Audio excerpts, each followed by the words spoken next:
Where the 10 houses go. Oh, wait, up on the hill. So why are we asking 5 acres?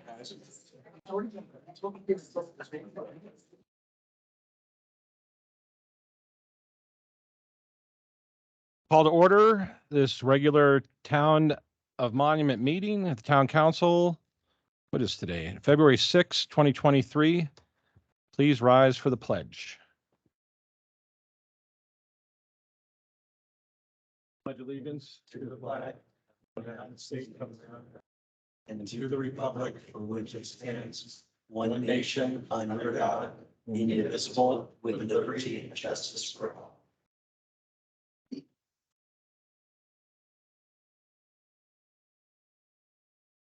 Ms. Erickson, will you take roll? Mayor LaKind, Here? Councilmember Romanello, Here. Councilmember King, Here. Councilmember Abbott. Here. Councilmember Kimple. Present. Okay, before you, we have an agenda and a consent agenda. Any modifications for the agenda? Not, I'll look for a motion. Move to approve. First, we have a motion and a second. I second to approve. Motion and a second. Ms. Erickson? Councilmember King, Yes. Councilmember Kimple, Yes. Councilmember Romanello, Yes. Councilmember Abbott, Yes. Mayor LaKind. Yes. Okay, that brings us to number 4, Beacon Light LLC annexation. Ms. Booth. We'll be having Sean Snow present.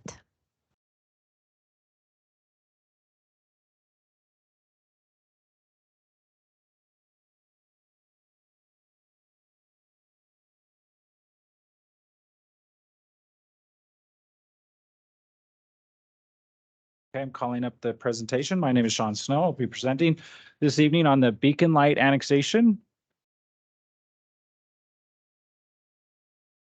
As with any annexation, there are a lot of moving pieces. The slide you're looking at right now outlines the 2 resolutions and the 2 ordinances that are related to the Beacon Light annexation. Town Council has received 2 staff reports, one dealing with the annexation itself and one with the related zoning. And I've taken all of that information and combined it for this evening's presentation, which is what I'm presenting now. So all of this information is what I will be covering in this presentation. And just to be clear, we're going to be voting on each one individually. Is that how you're going to be presenting it? That is correct, yes. Okay, thank you.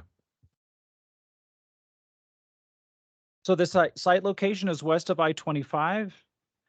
Address 19375 Beacon Light Road. Beacon Light LLC submitted an annexation petition for approximately 5 acres. The annexation request, known as the Beacon Light LLC annexation, is accompanied by an annexation agreement that defines the terms of the annexation.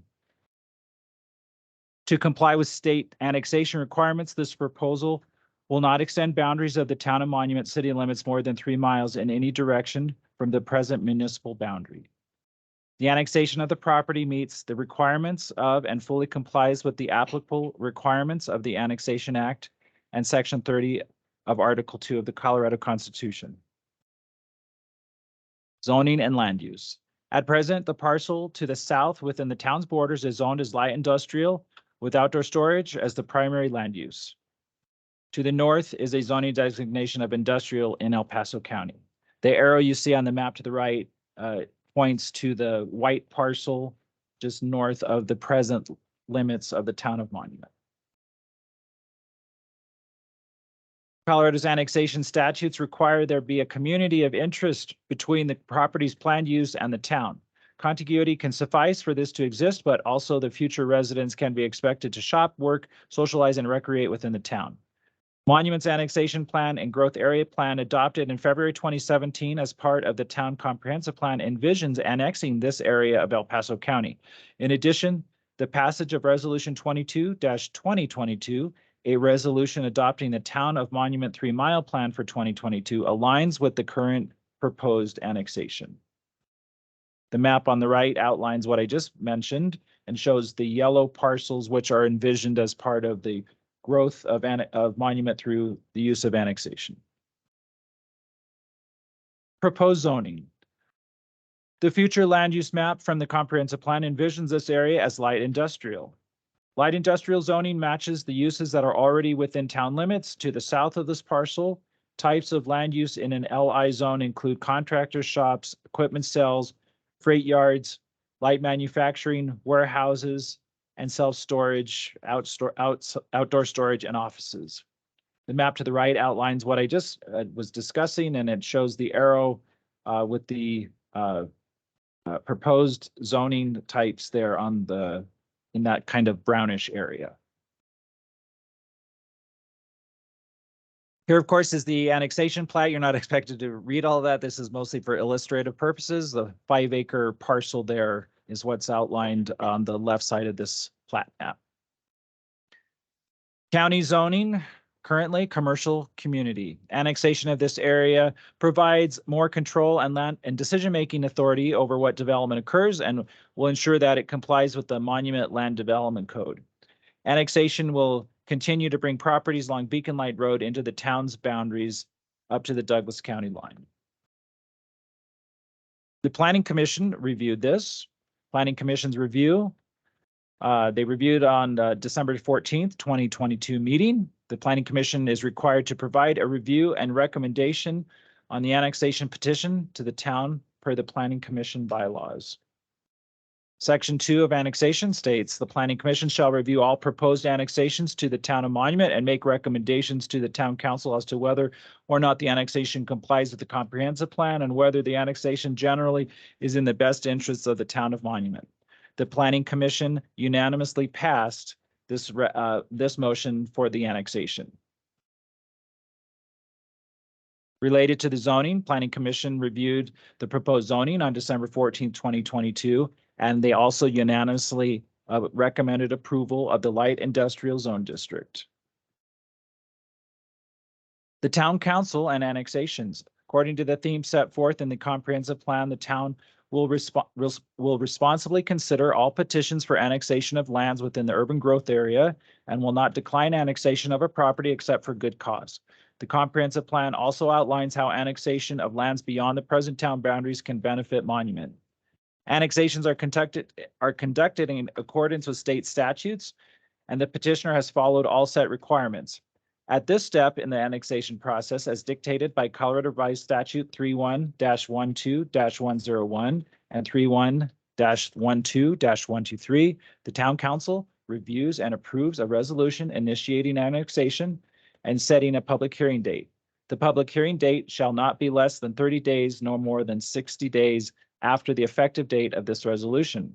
Resolution 01-2023 set the public hearing date for today, February 6, 2023, where the town council will conduct a hearing to establish that the area is eligible for annexation, will consider the annexation agreement, and the zoning of the property. The applicant has collaborated with town staff on the final annexation agreement to ensure the success of the annexation with no adverse impacts on the town. An annexation impact report is not required for this property since it is less than 10 acres in size. Staff recommendation regarding the annexation. Staff has reviewed the subject annexation petition and analyzed the applicable criteria and statutes. Based on this analysis, staff concludes that the proposed annexation is consistent with all applicable requirements, adequately addresses all criteria, and is eligible for annexation. Staff used the aforementioned Colorado Revised Statutes and the Town of Monuments Land Development Code sections 18.01.130 and 18.01.140 related to jurisdiction and purpose as related to the comprehensive plan, as well as the Planning Commission bylaws. In addition, staff relied on the Town of Monuments future land use designation map from the comprehensive plan, as well as confirming that these parcels are part of the town's annexation growth area plan. Staff recommendation as related to the zoning. Based on the analysis above, staff recommends approval of ordinance number 03-2023, which establishes the light industrial zone district on approximately 5 acres of property known as the Beacon Light LLC annexation. Based on the findings that the proposed development is in conformance with the comprehensive plan, as well as the Town of Monuments Land Development Code sections 18.03.130 and 18.03.140 Part D.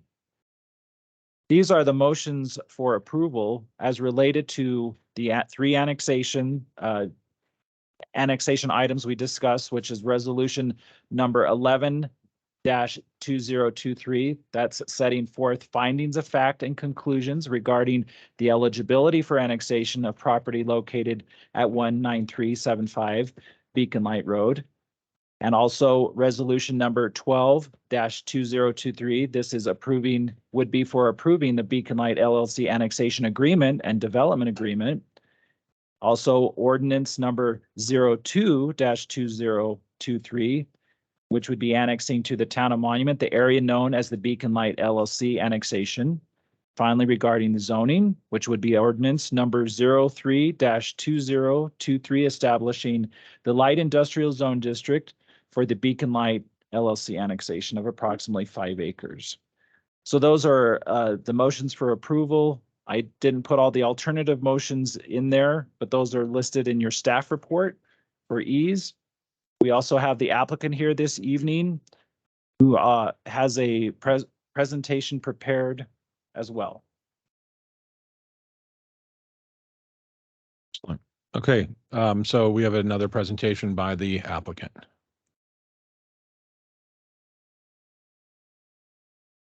Okay, just give me a second here. I'll call that up.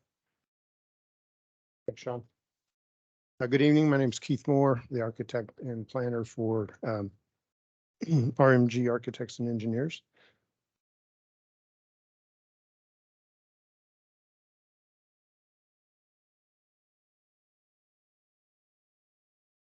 Hold on a second. There we go.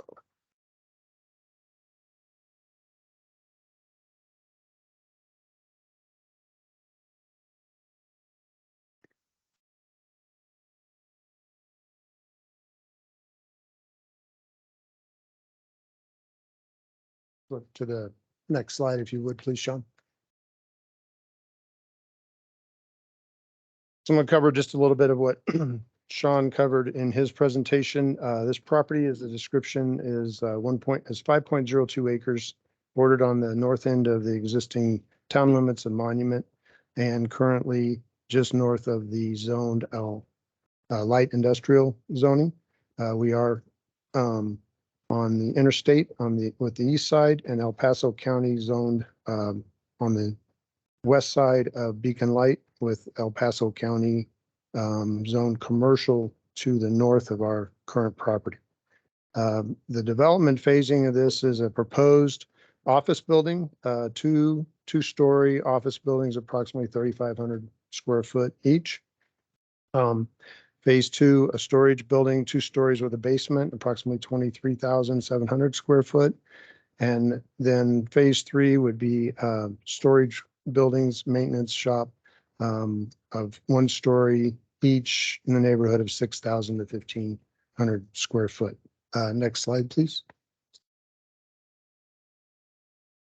On the map you currently see up there, that is our concept plan that we submitted with our application, indicating the zoning and indicating the phases that I just discussed. Next slide, if you would, please, Sean. This map's a little clearer. You can see that the 2 rectangles in blue would be our phase 1 office buildings. The kind of salmon pink colored building would be the phase 2 storage buildings. And then the 3 smaller lighter blue green would be our phase 3 single story storage buildings. The other 2 buildings you see in white are the current existing buildings on site that we occupy. Next slide, please. We wanted to provide the town with a concept of what we were thinking these buildings might look like. Phase 1 office buildings are going to be bermed into the hill. So they're kind of a 2-story on one side and 1-story on the other side because we have a lot of topo on that site. So we're working with the topo instead of flattening it out. So we'll have the 2 stories kind of facing south with the 1 stories on the back of the north sides of those buildings.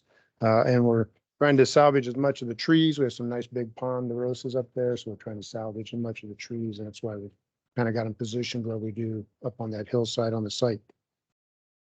The phase 2 conditioned self-storage building is a 2-story with a basement. Again, we have over, 25 foot of fall from the current top of the retaining wall down to Beacon Light Road. And so we're trying to, again, berm that building into the hill and take advantage of that existing grade so that we can have access for vehicles and pedestrians on all 3 levels without having to have a very tall building on that. So we just showing you some of the concept on the next slide, please.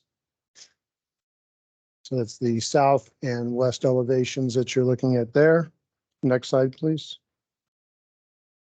And that would be the north side is basically 2-story, and then the bottom elevation is the east side, which is coming off the top of the existing retaining wall that's currently on the site. So you have a 1-story building, which is shorter than the current buildings that are up there.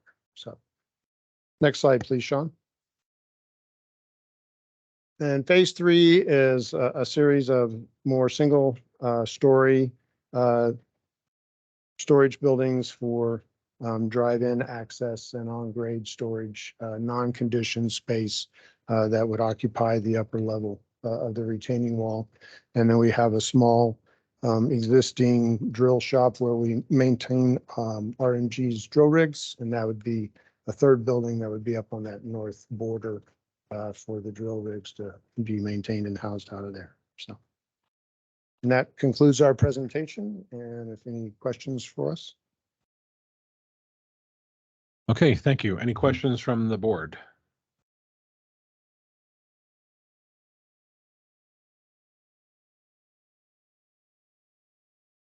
Okay, so this says concept site plan, so this is not what you're actually proposing, or this is what you're actually proposing?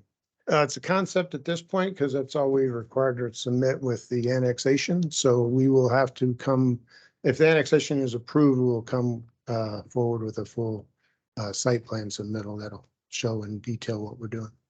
Okay, so just so you know what my concerns are, so we'll start with that. So we had a presentation earlier talking about Beacon Light and how Beacon Light is going to be undersized at some point, and going to light industrial puts in some uses that that I don't think are appropriate on Beacon Light in its current state, and I'm concerned about that. And some of those are like vehicle sales and rental, heavy equipment repair, warehousing with distribution, micro fulfillment centers, things that are going to require a lot of traffic and lots of possibly even semi trucks. And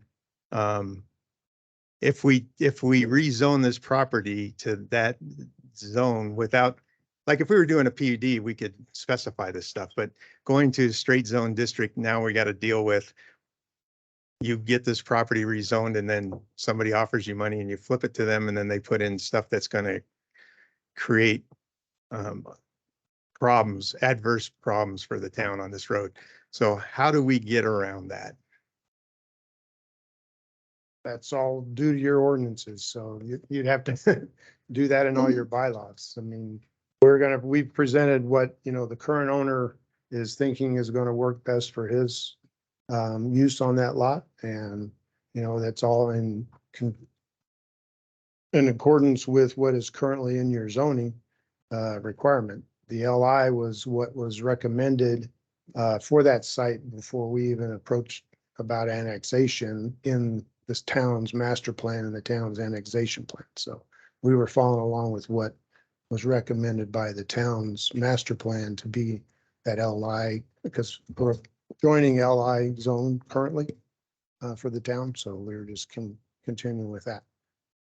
Yeah, and I appreciate that. I'm getting concerned with the road right at this point, and it doesn't seem like there's a solution coming up, and I'm trying to see what we can do about mitigating that. There's also, it looks like a house on that side. Is that a house? No, sir. It's an office building, right? Okay. Um, The future plan for it is would be the office and manager's apartment for the storage facility. gotcha. Let me ask Sheila, is residential permitted on light industrial? No, residential is not, but if there were a residence already there and then you rezone it, it becomes a legal non-conforming, but as he said, it's not a residence right now. Okay. All right, that's all I got for right now. I might have something else in a minute.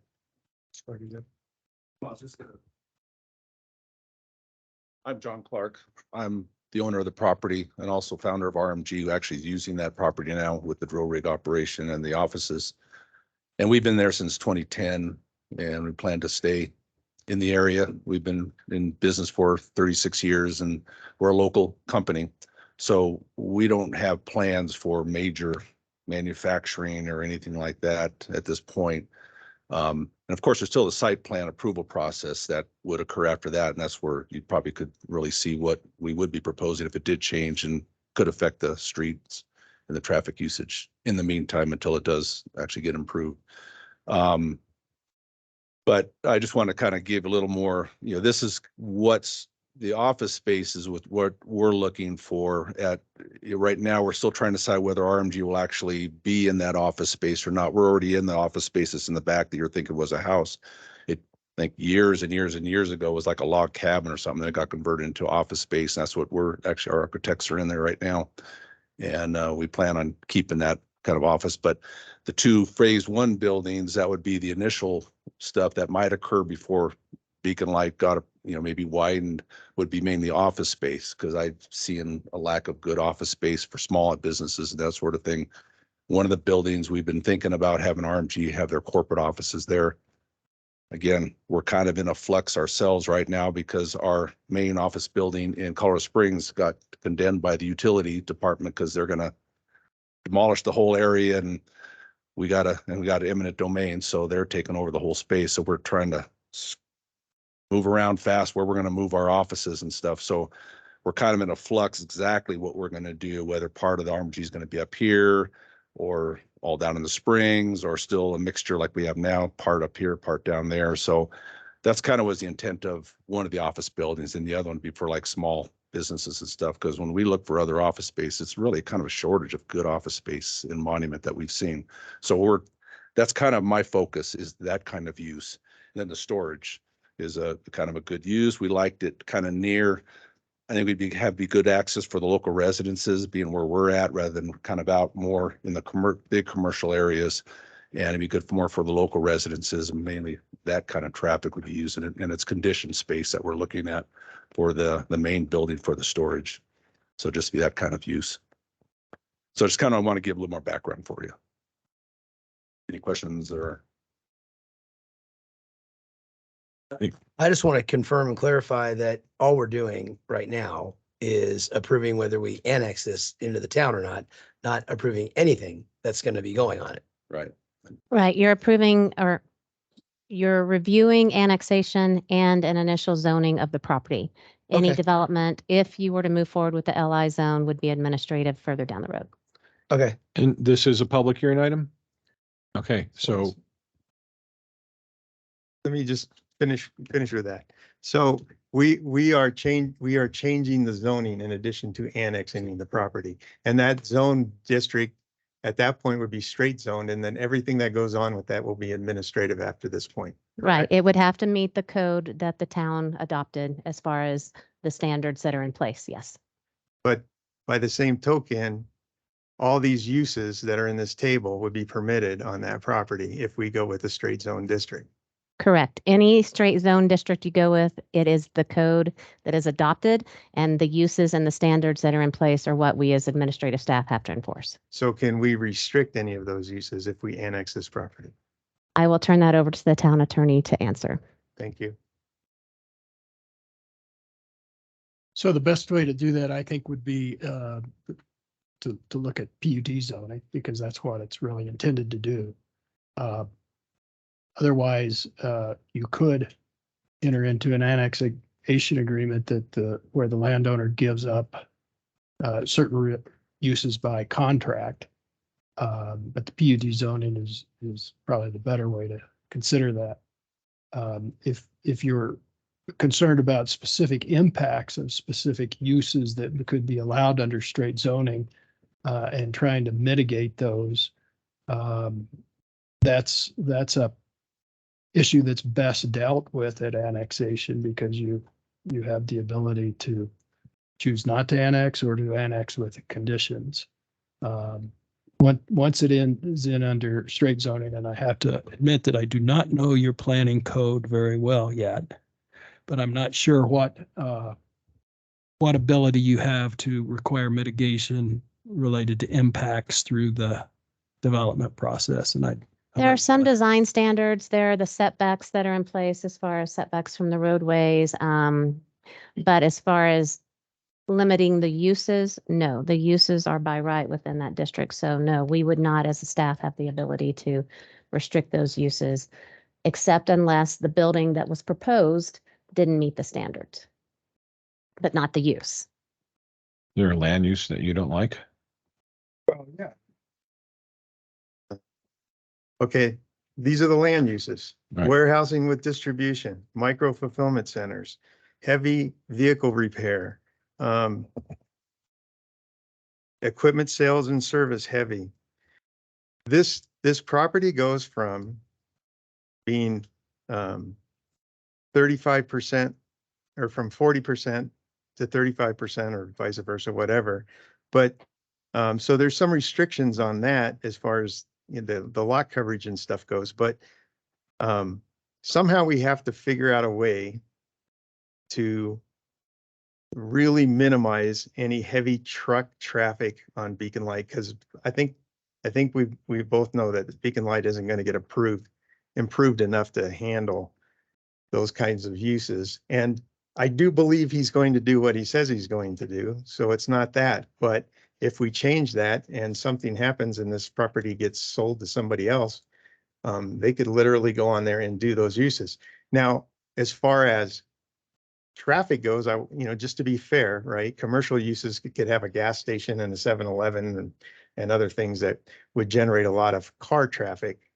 But I'm really concerned with Beacon Light right now because it doesn't seem like we're moving forward at the county level to get this road into an adequate space at this point in time. And in the future, it might change, but we can't guess on what the county's going to do when it doesn't seem like they're on our team as far as getting this road improved. So I just want to try to mitigate some of these potential problems. That's all.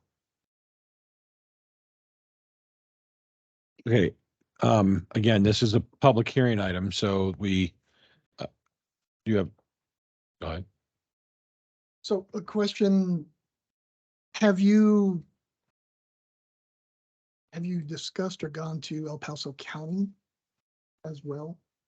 As far as developing the lot through the county, Yeah.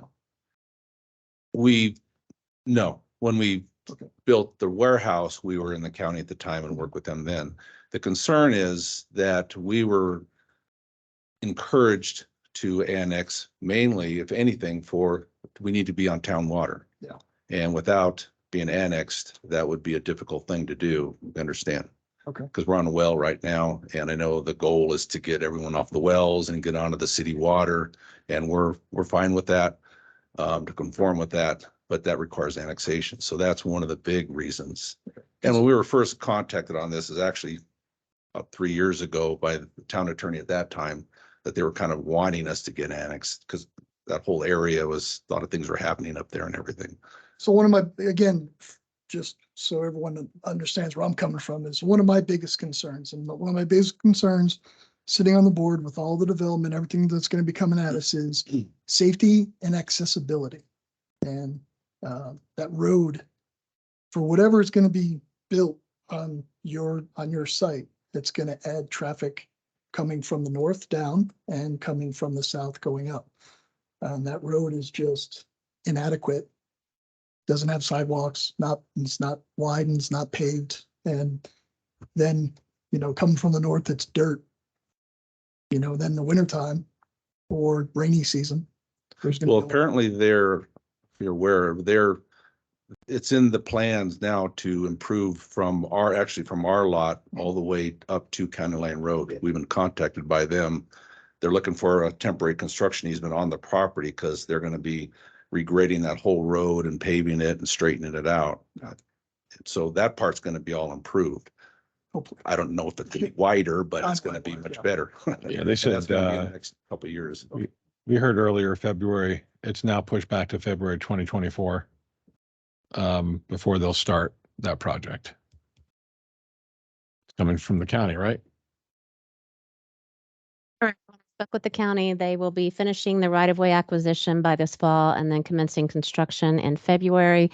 There will be an urban road section up to the county or to the water tower, and then from there it's a rural road section. And mainly it was to handle, the reason there's an urban section is because of the drainage to handle that.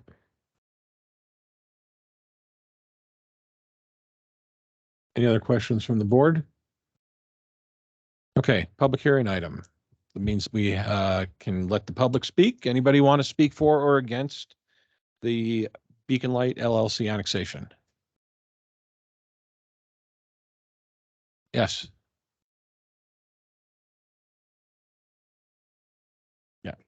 Can you tell us who you are, I please? spoke once before, but I don't know how to submit. something. Can you sign in and let us know who you are, please? I can. My name is Laura Lucero. I live in Wakanda Hills. Sign my name real quick here. And I'll do my address before I leave. I actually took some pictures of Beacon Light that I would like to include in the minutes of this meeting. So if I can get those to, yeah, okay, so I've never done that before, so I didn't know how to do it. But if I want to get over to the Santa Fe Trail on my bike, I ride on Beacon Light. So there's a real pedestrian and bicyclist safety issue, as well as just the degradation of the road. I've also got some pictures here. Well, I've got another one, as I didn't grab my second sheet, where you guys are already aware that Beacon Light is crumbling on the edges. There is absolutely no edge there. And there's several places along there that there's nowhere for a person to walk or a person to ride a bike because there's a hill right next to Beacon Light. So there's nowhere for pedestrians to go if they're trying to walk down to Safeway or walk down to the trail. So I think there's going to be a real safety concern with additional traffic on Beacon Light. And that concerns me a lot. I like the use that he's got. I mean, it's better than some of the other things I've heard that are going in there. But still, any amount of traffic increase on that road is going to put some pedestrian in danger because we walk on the road because that's where you have to walk. If you're coming out of Wakanda Hills and some of the other houses that are down there on Beacon Light. Okay, thank you. Thank you. Sounds like we need to have a meeting quickly with the county. Is there anybody else who'd like to speak? Yes, sir.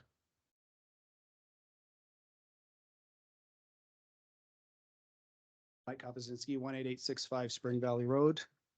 I'm speaking to the council on behalf of approximately 170 residents who have signed a petition. And I forwarded this information to your emails and to Ms. Wu, about Beacon Light Road. It's not specifically about this annexation, but all of the projects that are currently being planned that Mr. King mentioned earlier. The cumulative effects of all of these projects, as you probably are surmising, the biggest one, the increase in traffic from the XL3 rigging application, it said about 40 daily trips added on with heavy machinery or heavier trucks. 28 thereabouts daily trips for trailers direct, again with heavier trucks and some semis, I think. And then with the Monument Ridge East and West, when that comes into being, that's going to increase the traffic. I don't know what that's going to be, but you can see the cumulative effects of the traffic that will happen on that road. I'm already seeing, I live right near Beacon Light. So I see, as Ms. Lucero also sees, cars when I-25 backs up, they take the exit off onto County Line and use Beacon Light as a frontage road, semis included. There, with the increase in traffic that's going on now, there's longer wait times at 105 and Beacon Light. I've seen 10, 12, 15 cars deep. And with the traffic that's on 105, it could take 5, 10, 15 minutes to get onto 105. I've personally witnessed more speeding on Beacon Light recently. Well, it's not even been recently, but it's been increasing over time, especially at night. I've seen 50 miles an hour and greater on that road, even though it's a 35 speed limit zone. There's more trash at the side of the road. With these developments, there will be more noise, air, and light pollution. And that's going to affect our neighborhoods.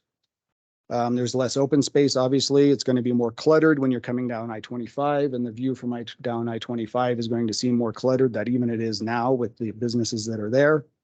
And then obviously the road degradation that's going to take place. So in terms of considerations that the citizens who signed that petition are asking the town when deliberating these projects, traffic impact assessment that's inclusive of all the projects, not just individual ones as they come up, because you wouldn't see the cumulative effect necessarily and what the impacts could be. But if you look at it at a broader, at a bigger scale to say, okay, what is all these projects, what the cumulative or the total traffic increase is going to be, that could be a big deciding factor. The repaving and routine maintenance of Beacon Light, because as you had mentioned, there's a lot of crumbling that's going on right now, especially when it gets cold and the streets, the asphalt cracks and weaves and stuff like that. We'd like to see right turn lanes into the businesses that go coming from the south into the current Wolf Business Park and any other new developments that are coming on. I think that will do some easing of some things. However, we'd also like to see sidewalks, so that would have to be a consideration as well when talking about turning lanes.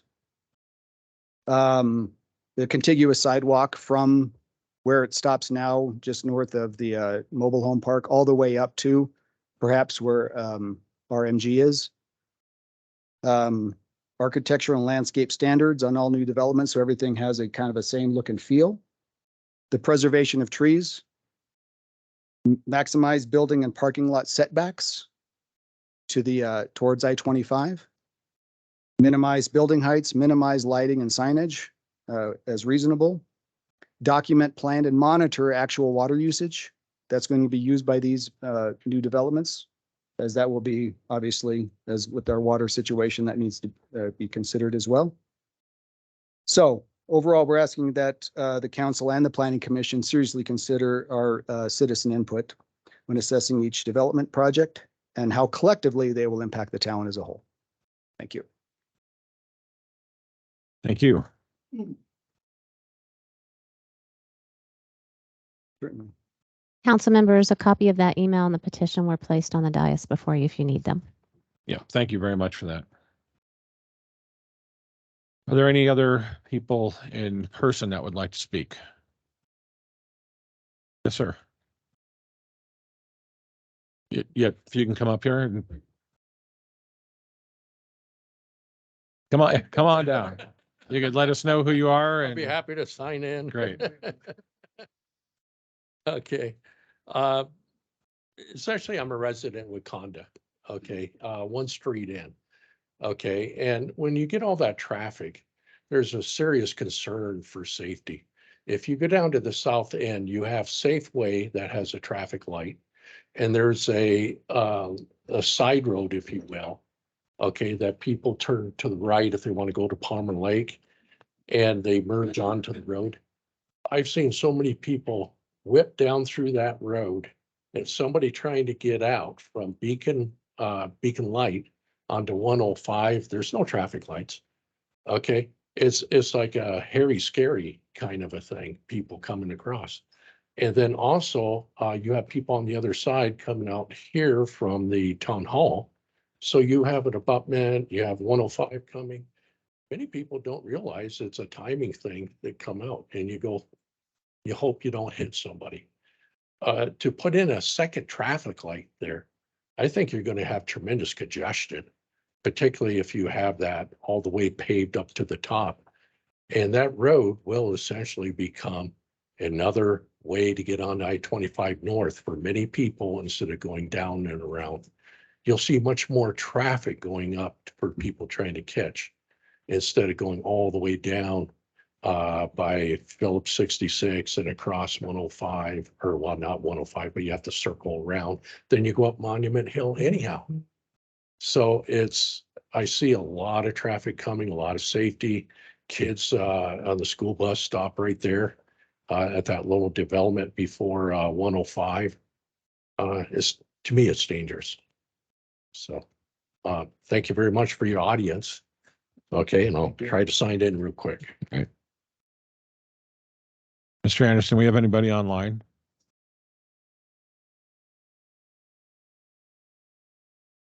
Okay. Is there anybody else in person that would like to say something? Come on down.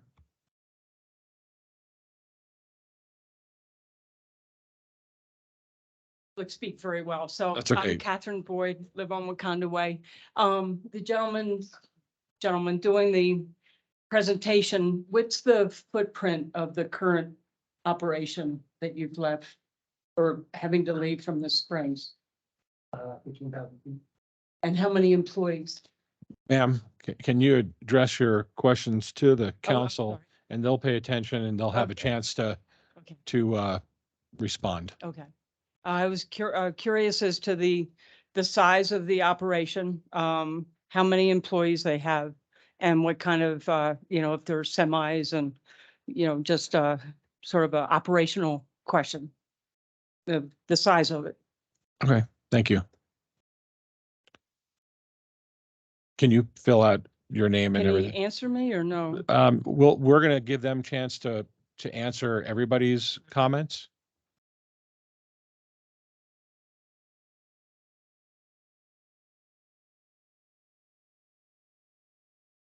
Is there anybody else in person that would like to speak for or against the annexation? If not, we'll give the applicant a chance to respond to the comments that have been made so far. Thank you.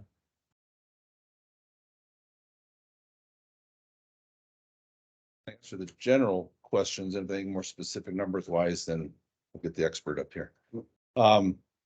As far as what we're proposing, with the two office buildings, it's office use. So it'll just be and 3,500 square feet for each building. And so it's just be the people that be occupying the offices. It won't be, because of office use, it's not going to be semi trucks, big trucks. It's not going to be manufacturing or any of that kind of large kind of stuff going on. And then there's the storage, which is just individuals that would be using the storage unit. So it'd be their vehicles coming and going as they want to get things, drop things off, load things in, that sort of thing. Then we've got the drill rig operation, which is just our drill rigs. We have 3 drill rigs right now that are they're like 550, 350 and 550 Ford trucks that they just have a drill rig on the back, and then we park them in the garages. That's why we have these garages there, to keep them out of the snow and everything else. And they just come in the morning and go out to all their job sites, do the drilling and everything, come back in the evening. And that's really the only real possible truck traffic that we'd have proposed for this use that we have for that. So that answers. Except for the construction vehicles. During construction, yeah, certainly any So- kind of construction with a residential. In a perfect world, timeline wise, when would you see construction? Really, at this point, again, like I mentioned, RMG is our plans are kind of been thrown on the floor, and all the pieces are all everywhere at the moment because of the what's going on down with CSU and our eminent domain that they have on our present large building.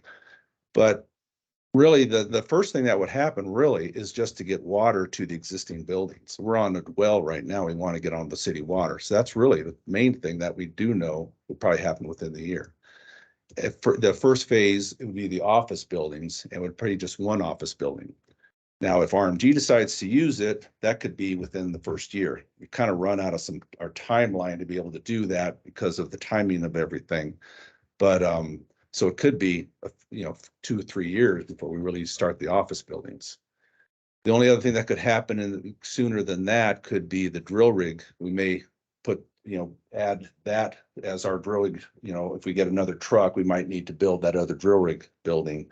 And just, that might be within the next 2 to 3 years. The reason why I asked. But we're not ready to go in and just start doing all this right away. And the reason, just so you know, the reason why I'm asking is because of what Ms. Sheila said about the roadway being developed, Beacon Light Road being developed, to see how that pairs with concerns of the citizens, the residents, and then. And so, Also yourself. I would love, if any pressure you can put on the county to get them to widen the road, we're all for it too. Believe me, we're in and out because our operations are there. We're driving up and down. We're trying to get out onto 105. And if anything, that almost hinders our use because it just slows our people down to get to where they need to go. And so we would like to see that improve, whether it be another light out there or a roundabout there or something, and the road widened and better with shoulders on it and everything else. I 100% agree with all of them. We would like to see that happen too. And I'm hoping that, the sense is our use itself isn't going to be adding a lot to that. We're already there, our office is already there, sort of thing. But we don't plan on just jumping in. Again, it's just me telling you today, I get it. But we have no plans just go in and just develop it and have it all done within 2 years. It won't be that quick. Thanks. Any other questions from the board? Ms. Sheila, the discussion with El Paso County developing the roadway, does that include a bike path as well? No, it does not. The county will not be putting in any paths or sidewalks. In the urban section, yeah, in the urban section, it's just curb, gutter, pavement, no bike lanes. Rural section, not even a trail or a path. So, no. And there, according to them, the roadway is being designed based on the traffic studies they've done, based on existing and projected volumes from the zoning that is in place today, which includes commercial and light industrial all in down up and down the corridor, and with the residential. I'm sorry, let me be clear. Projected being the undeveloped zoned property plus the background of all the residential that's in the area. And I'm assuming that the town does not have the money to put the sidewalks in anytime soon. This is probably for Mike. Yes, there's currently, and Eric could talk better about this. We got some grants for sidewalks over the last 2 to 3 years. How much money have we spent on those grants so far?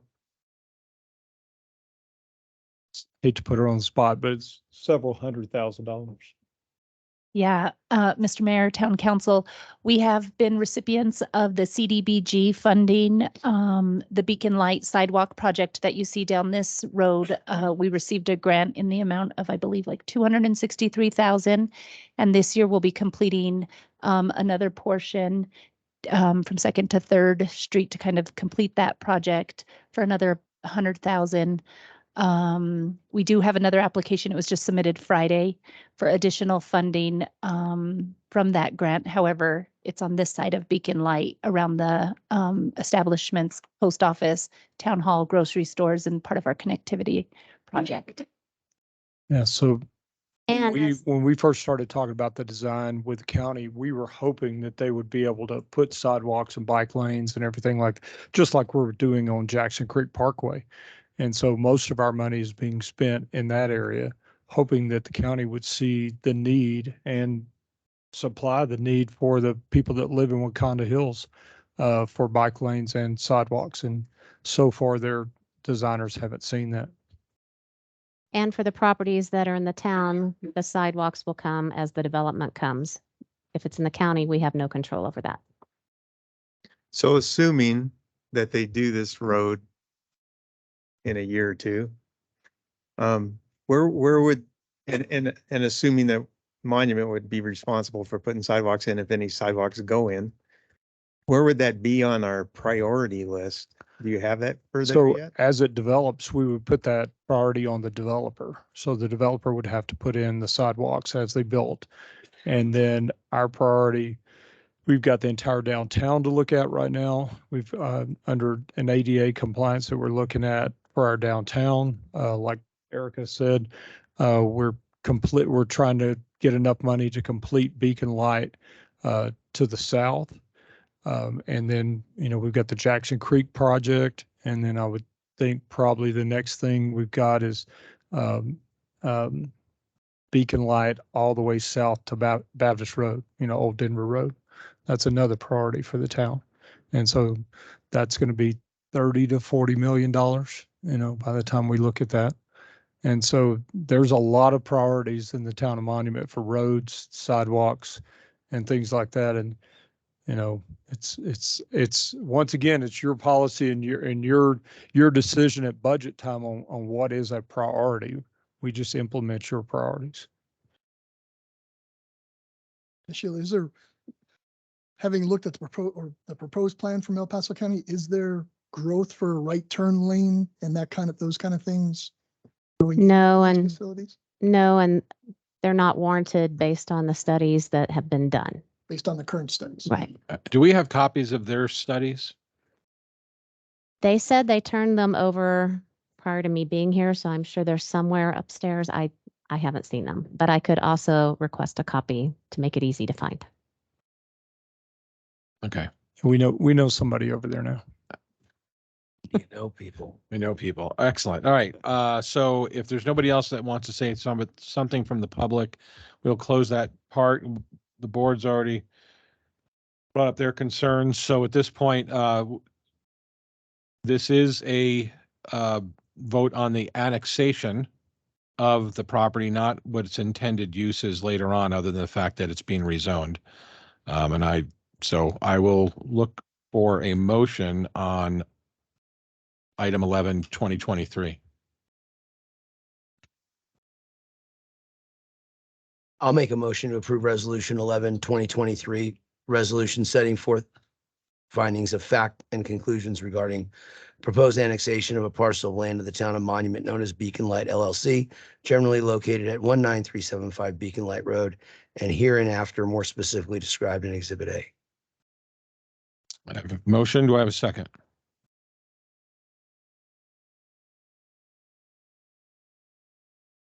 I'll make a second. We have motion and a second. Ms. Erickson? Councilmember Abbott, Yes. Councilmember Kimple, Going to say no.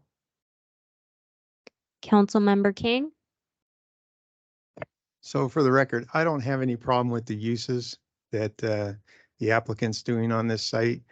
The problem that I have is changing the zoning to light industrial, which I know also that the applicant was told that that's the appropriate route to take. I think that everything on Beacon Light should probably be a PUD moving forward so that we can restrict uses. And if we can't restrict uses on a straight zoning, and it has to go to a PUD, that would be my preference. So I would vote no on that for that reason. Councilmember Romanello, Yes. Mayor LaKind. Yes. Now that motion passes 3-2. Okay. So we've gone through all the rest of the resolutions and the ordinances, correct? Yes, you need to make a motion on each one Okay. subsequently. I would like to say on this annexation agreement, an updated version was added up there. There were some changes, some typos, some corrections. So the annexation agreement that you have on the dais reflects that, just for the record. I'm sorry, it reflects the changes? Yes, it reflects the changes. Okay. So there were some misreferences to the wrong sections, and then there was some conflicting information about whether a deed was required to transfer the water rights from the well. So those two things were correct. Yeah, I'm having a hard time understanding. What page are you referring to in the packet? On the dais, you should have a handout printed out and stapled. That is the updated annexation agreement and development agreement. Oh, Yes, that's it. Yeah, I got that.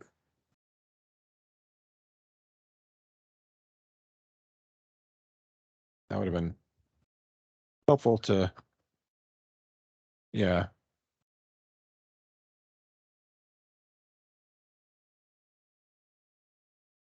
Is, What Do you is, want me to review them one more time? yeah, if you could you review, is it just the red area or? No, there was that red I could not get rid of. So the red is there forever. I don't know why. But there was a missed reference or a incorrect reference to section 3.6 when it should be to 3.4. There was some confusion in if a deed was required to transfer the water rights from the aquifers to the town, and that was corrected. And yes, they do have to do that to allow them to continue to use their potable and non-potable until they tie in with the town. So those are the things that were corrected and or just clarified in that final agreement. so the Okay. corrections and clarifications have to do with our rights to well water in exchange for getting them on our water system. Yes, for them to annex into the town, they turn the well over to us and they provide us deeds, giving us the water rights underneath them for the 4 aquifers. Okay, I understand that.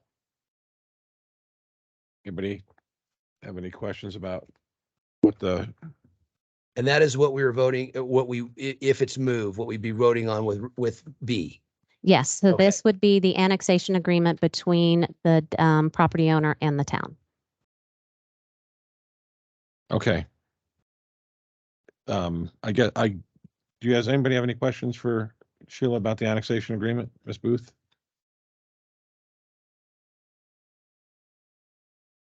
Okay, so then I will look for a motion on B, 4B. Okay, I will move to approve resolution 12-2023, a resolution approving the Beacon Light LLC annexation agreement and development agreement. Got a motion? Do I have a second?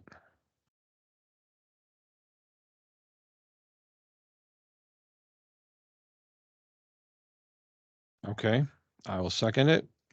We have a motion and a second. Ms. Erickson? Councilmember Abbott,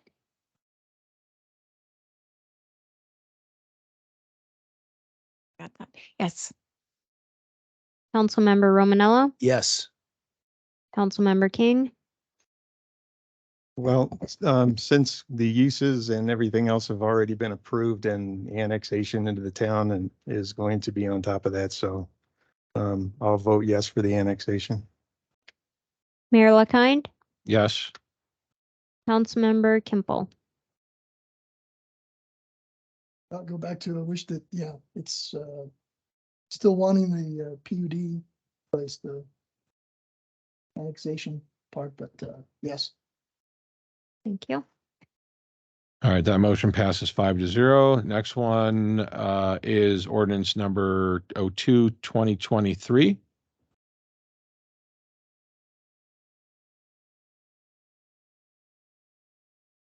Looking for a motion? Yes, it's going to be me.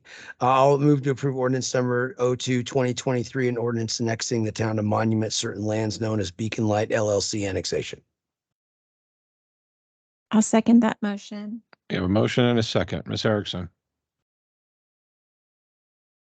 Councilmember Romanello, Yes.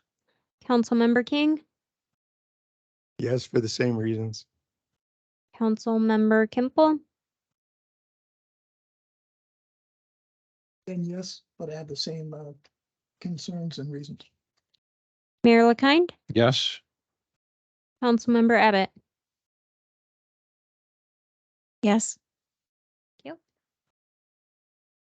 That motion passes 5-0. And 4D ordinance 03-2023.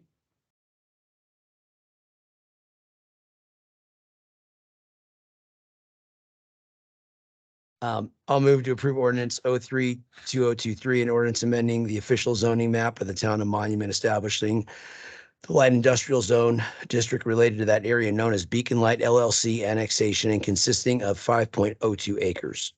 Second. We have a motion and a second. Who was the second? Me. Okay. What I thought. Okay, Councilmember Romanella, Yes. Councilmember King, I don't agree with the light industrial zoning, so I'll just vote no on this one. Councilmember Abbott, No. Mayor LaKind, Yes.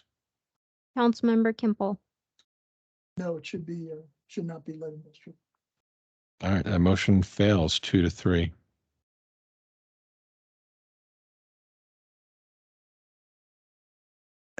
I know it's not board comments. Can I make a comment related to this, what we just went through? Sure. Okay, I would just like to say that as being on that side of the dais, which is what brought me into town council with a huge complaint, if you will, to bring to the town regarding our development that we were in great dire straits on, and not living in the Wakanda area, but having lived in an area that greatly needed the town's help and support. I'm very empathetic to the concerns of this road. In discussing all this and us realizing that this is a county road issue, with or without anything else being developed there, that road obviously does need county attention. And I see 188 people apparently on the petition here. I'm wondering and hoping, and though I'm not saying anything negative about being involved locally, which we all should be, but I'm hoping that these 188 people have called their county commissioner and raised a ruckus about why this road is being neglected, and that we all should do this in great mass and in great earnest. And I will inclusively do that. So I'm appealing to you, citizens, and anybody that you know, to give the county commission a great deal of saber rattling about getting some attention to this road. That is all I wanted to say before anybody else leaves. If this was all you were here for, I wanted to make that clear before we move on. Thank you, Mr. Mayor. I would agree with Mr. Romanello. I will also be making a concerted effort to contact our county commissioners, specifically our county commissioner that is our District 1 county commissioner, who has made it crystal clear that on issues that concern her district, she recuses herself on a regular basis, and we will hold her feet to the fire as it pertains to the roads up here. So we'll get in touch with her quickly. Can I have 1 second, Mayor? Yeah. Real quick. I'm gonna have Bob Cold, our town attorney, explain to you the outcome of the actions that you just took. Sure. So annexation went forward. The zoning didn't.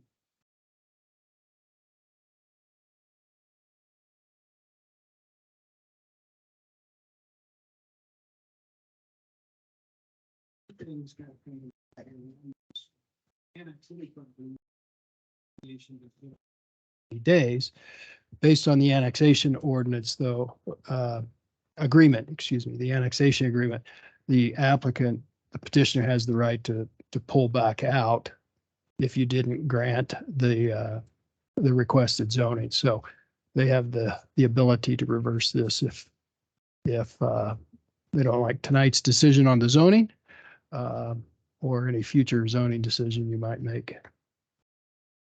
Is the suggestion that we go back with the planning department to try to get this rezoned into something that is gives the town more control over its usages later, Well, I think, as suggested by multiple council members? yeah, I think a conversation with the landowner to see if the town and the landowner can get to what is acceptable to both is certainly the way to proceed. So I just want to just make it clear. I see the uses that they're proposing. I believe that those are the uses that they intend. I don't have a problem with those uses. I don't think it negatively impacts traffic any more than anything else that would be able to go on that site currently. But I'm really concerned about having a wide open zone district on a road that's probably not going to be improved to handle that traffic. And without sidewalks even being considered, we could be years down the road And there's some heavy uses that can go there, even though it's on our future land use map. And I agree that that site is appropriate. I just think we need to restrict some of these uses, and I wish there was an easy way to do it. And I don't know how we can get there tonight. I would be happy to allow them to do what they want to do. I just don't want to have it wide open to where we get distribution centers sitting there and then we can't handle it. And that's, I have to look beyond what is proposed if it's just a concept. That's all. I can totally hear that. On the flip side of that coin, I just want to make a point that we're dealing with somebody who's been a faithful business owner here for a couple decades. And we're talking about 5 acres, not some massive amount of land that could be developed. And why put a stranglehold on business because of a county road problem for somebody who's been an upstanding business citizen and constrict business even further, which is just something I'm not in favor of. So that's my statement. And I agree with what you said 100%. But by the same token, we've done a lot of things in this town that we have to pick up the pieces for later on. And why don't we just solve these problems ahead of time? And it's not their fault. I get it. But when we go with straight zoning district that takes the existing zone district and puts a more heavy use on the town, what would you propose that we would do in this particular case? I mean, is this something that we can re-vote on, or is this done right now? And we work with the planning department as far as figuring out how to fix these uses, or can we have more discussion on this, or is this just over with now? I believe we're in a place where, yes, I believe what you're saying, but I think we're at a point now where we can sit down and continue the discussion to come to a amicable resolution, and then come back and vote where we all know where we stand and it's in writing. Place and open, I don't want to revote and rehash what we just did. I want to go to the next step, sit down and have a further discussion. I think it hurts anybody. I think it protects the town. It helps protect in the safety of the residents, and it helps the owner, who has done a fantastic job being part of the community and the business around here. So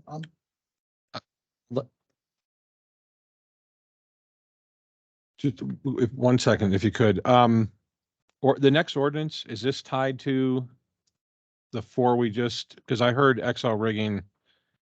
You discussed rigging, right? Yeah. That's a separate property, separate application. Separate property, okay. All right. I think at this point, I would just like us to move forward with what are our requirements next step. Since we've gotten 3 of the 4, what we're saying here is that we're not approving the light industrial zone district to be mapped. That's really what it is, right? I mean, the last thing that got denied was changing the zoning map. Under the terms of the annexation agreement, though, section 9.1, if you did not approve the zoning as requested as shown on that conceptual development plan, the annexation becomes null and void. So the whole thing, we have to start over again. that's right. The property can develop in the county. I'm sorry? The property can develop in the develop county, in the but not county. on here.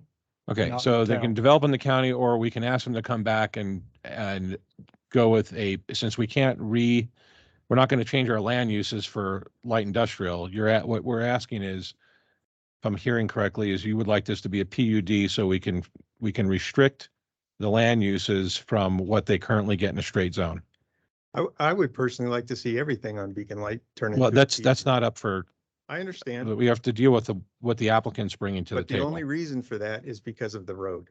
And that's it. And I don't know what to do about that. If The Well, if they issue go that to the- most, If these properties go to the county and it gets developed anyway and the road still stays like crap, it's just out of our control. And we have a reasonable, a more than reasonable business person with a track record here that it could go to the county. I just don't, I understand the concerns. I just don't see this as the right decision. And the issue that many have on a small site like 5 acres with a PUD is the added expense of all of the extra engineering and things that have to go into it to get a PUD. So there is additional cost to the applicant if you were to pursue or recommend that for them. Well, and I don't want to do that either, but once again, what do we do about these uses when we can't control the road? I mean, I'm looking, I guess, maybe for guidance from you, because if warehouses with distribution go up on there, and not particularly this site, but any site on there, and we have semi trucks going up and down, because correct me if I'm wrong, but Beacon Light is a truck route, right? I'm not sure if it's a truck route, but with any development, if you come in with a development and there's heavy truck traffic, because it's a county road, we would have to refer it to the county, and then the county could come in and object or require additional paving, additional widening of the road. There are things that can be required to mitigate some of those concerns. But I do understand your issue with the uses, so maybe it's an overall code change to the light industrial uses rather than a PUD. It depends on what your real concern and if it's just along Beacon Light, then maybe you create an overlay district specific to Beacon Light instead of just changing the entire light industrial zone district. Also, isn't another fix, like you said earlier, that contractually it can be written in to the annexation about not being able to have certain uses or certain. Yes, you could require a land use covenant be recorded that restricts those rights. So if that was rewritten into this annexation, which I'm sure the owner is willing to do, that's showing more than his commitment to this. And that meets what we're struggling with is, making sure certain things aren't put on that property or any properties out there that it's going to be changed over to light industrial. I think that satisfies and meets everything. And then we can come back and revote. Could we even do that now? Could we just? Not It tonight. has to be written. Yeah. It has to be written. Well, that would save the expense of a PUD, That correct? would save the Yeah. expense of it. Right, so the question is, can we draft the land use into the annexation agreement? And Or So- what shouldn't be used. I- However it would be best written, whatever. my problem with that is you've now just restricted one plat of light industrial. And then if they were to sell, the next set of people that moved in they would be restricted too. They would lose all the land uses. But the things that we're looking for are like the heavy equipment. Well, that's part of the town code. I can't change the town code But tonight. if it was a PUD, it would be the same, right? So, but it would be costly. Right. Right. Is this something that you would be agreeable to? And you're agreeable to adding in the annexation agreement, certain restrictions that way rather than going to PUD? Correct. Right. I think we'd probably prefer to go that route. For one, I'd hate to get us stuck between a rock and a hard place, because I get the concerns you guys have, but we're this small 5 acre lot that's kind of gets stuck in the middle of it all. And we're having staffing problems too, but we submitted this earlier this year, and because of all the turnover, we're already this far down the road, way past where I could have done the things with RMG's office there. If we have to go back to PUD, which we actually started with the PUD, and we were asked to go to this, if you recall, we started with the PUD. And we were asked. We keep hearing this. This is like but those people aren't here anymore. I know. So And I get that. And maybe what we're dealing with the same thing in our business, so okay, I get what's it. the time frame that we can turn this around and have them back? What's do we have to give notice? I mean, it's annexation, so there's notice that has to be Just given. reconsider. Could it be a reconsideration of these items at the next hearing? Yes. rather than having to go So we back need through a the whole motion process. to reconsider and then table it to the next. Got it. They've already approved 3 items. So can they reconsider items that they've already approved? In the same meeting, as long as we do it tonight. Okay. So we would reconsider 4A, 4B, 4C, and 4D. And I would recommend then tabling them, reconsider and table them to the next meeting. And see if we bring back a different proposal that you're willing to consider, and then you would continue the public hearing. You'd have to Okay. continue the public hearing. And staff would need direction on what you want to take out of the agreement. All right, let's start off with the motion. You want 4 separate motions? Yes. You made the first ones. That means somebody else makes a second set.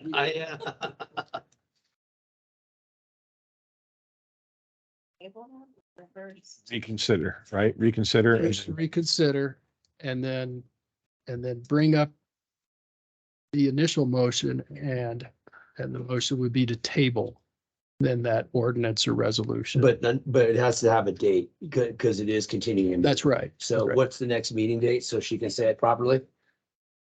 21st. Can we get it Is done by the something- 21st? Mr. Foreman, is this something that you should have 1 or 2 trustees meet with you and the. Now that wouldn't, I No. don't think you should do that. Can't do that. Okay. No, that's what we were discussing earlier. I think you need to give me direction right here, right now. Okay, so, What specific uses do you want excluded? all right, so you just want the uses? That are excluded. That's what I understood to be the concern, what are the uses? Okay, so in the light industrial zone, warehouse with distribution. Equipment sales and service heavy. And vehicle service and repair heavy. The other uses are permitted in the other zone districts, so other than micro fulfillment center. Yeah, that would be the last one. Are you good with that? What was the last one? Because we do have the drill rig operation there. And Go- what is heavy? Oh, look. Well, I would consider that a business that so just to be clear, I wouldn't consider this being your personal equipment. I would consider it being a business that's in business to do those repairs. And it says heavy, not a big truck kind of repair kind of thing, or? Right. Well, let's clarify the definition of Yeah, that let's- so no one's locked into anything. Well, Yeah. right. I don't want, I'm not trying, I know you have stuff that you need to service. What you guys are saying today is. Right. Will go in there, so I want to make sure. In case we're doing some small stuff on the rigs or. Well, you can work on your own stuff that has nothing to do with this, as far as I'm concerned. So we'll just be clear so that you know it. I'm We're looking talking for the definition. So it's mainly the vehicle service repair heavy that you're concerned about?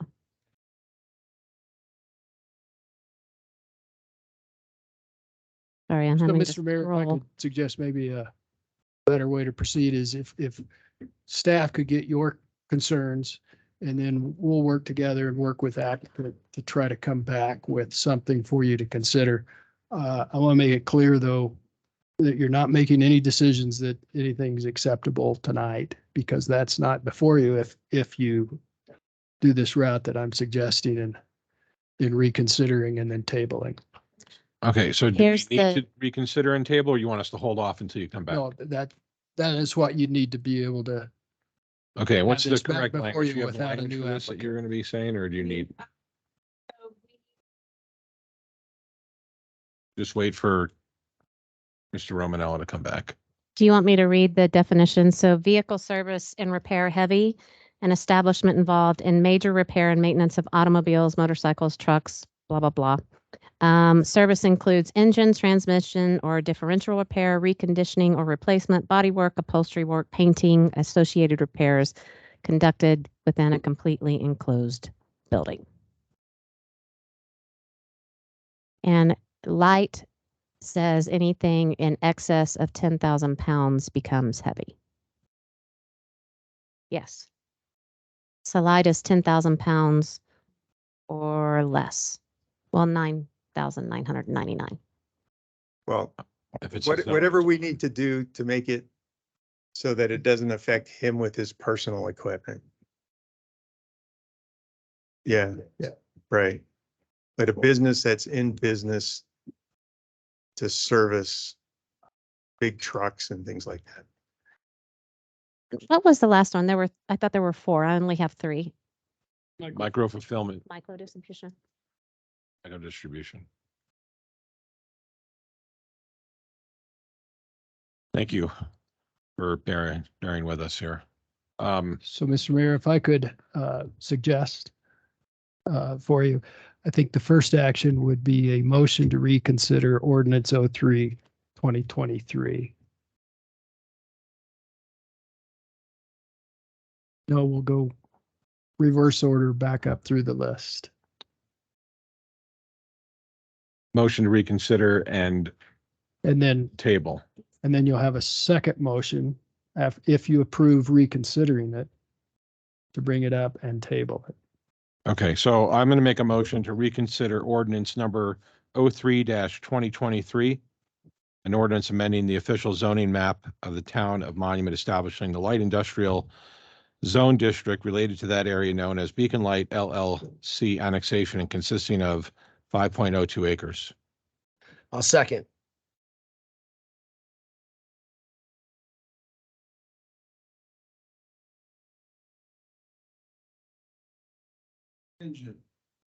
On Beacon Light Road being upgraded and improved.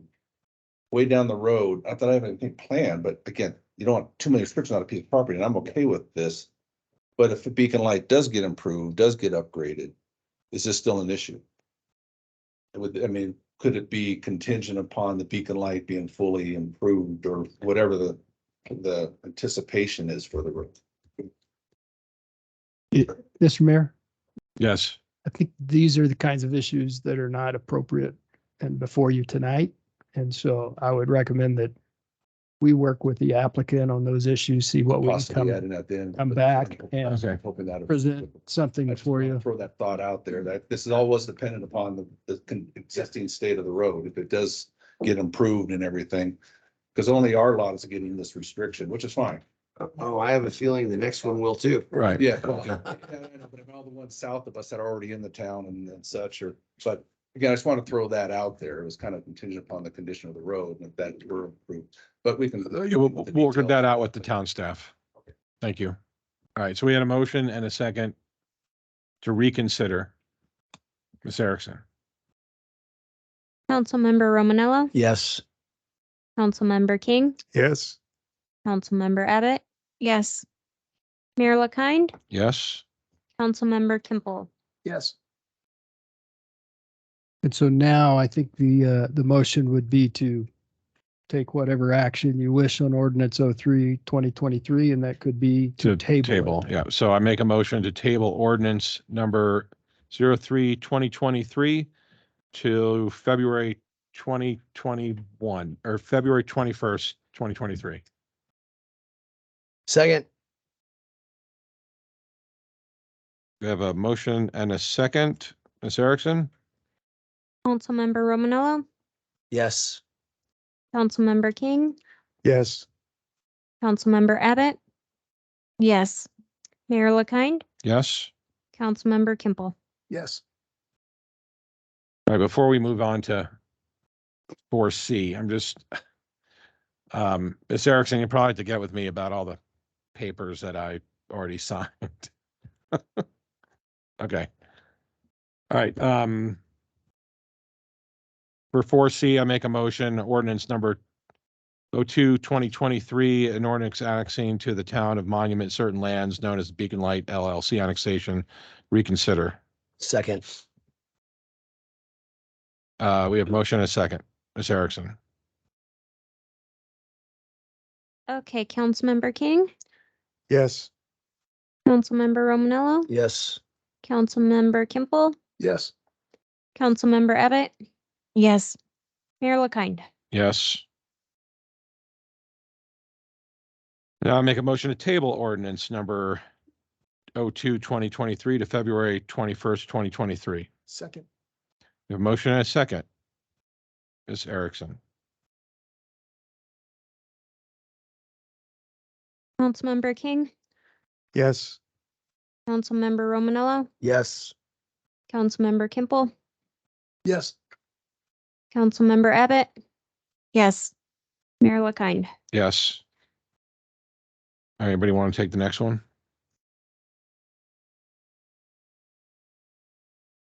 All right. Okay, I make a motion to table resolution.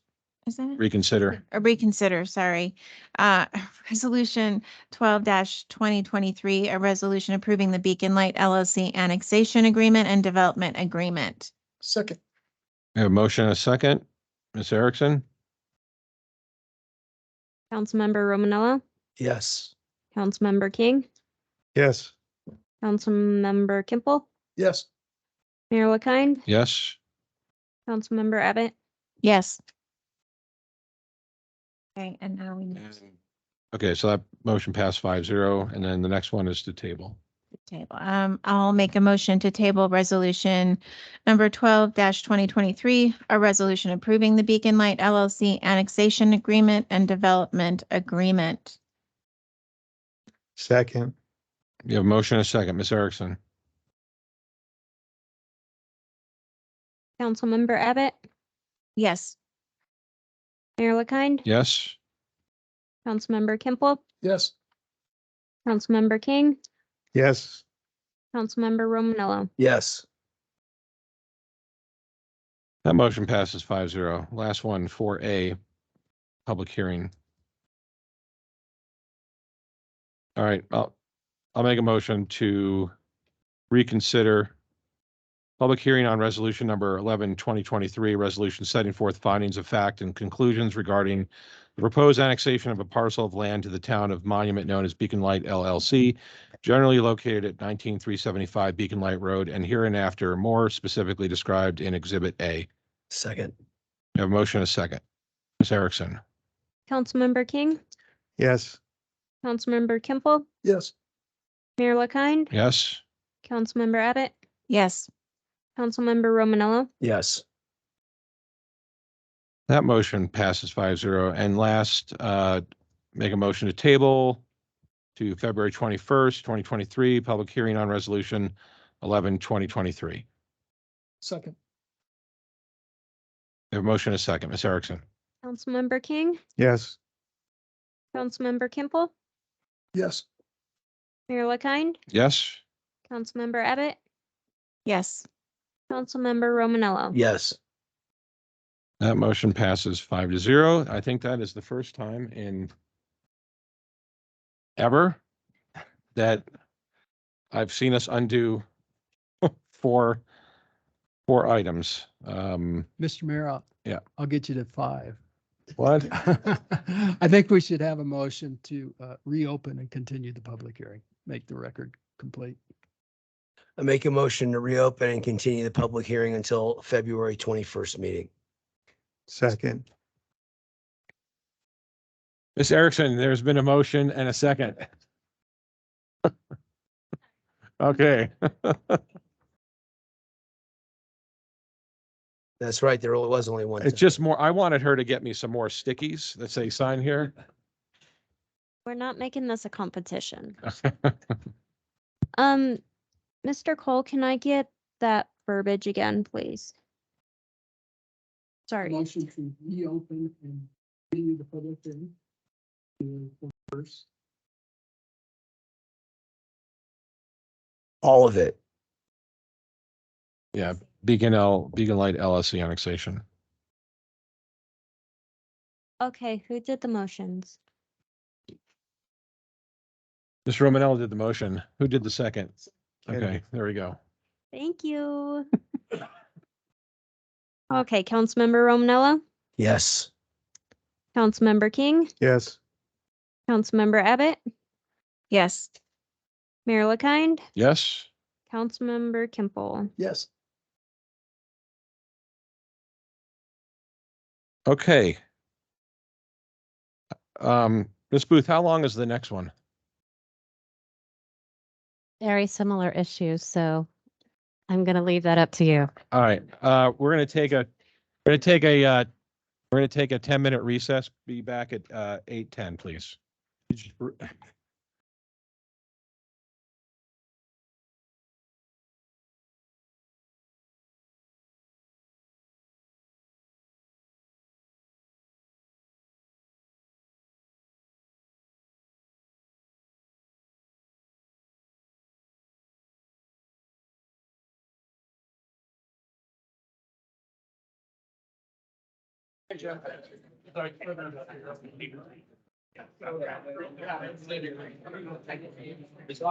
Looks like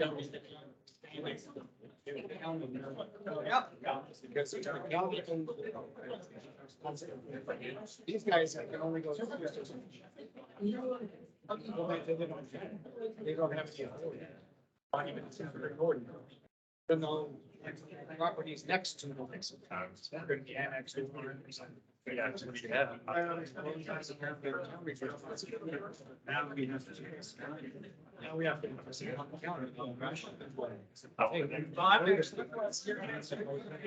No, it's always the plan is that the church. That's that.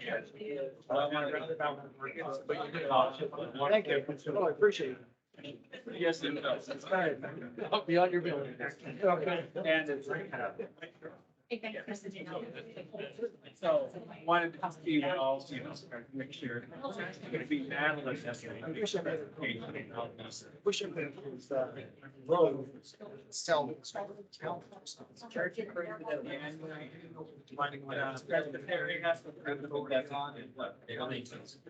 And now the town. Which means. And this game turns. Trying to get the situation. Don't build that.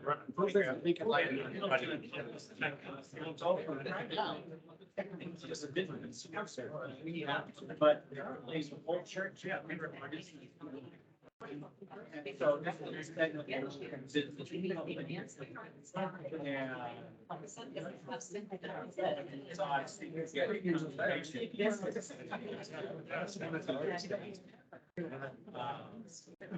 Texas after being she decides to be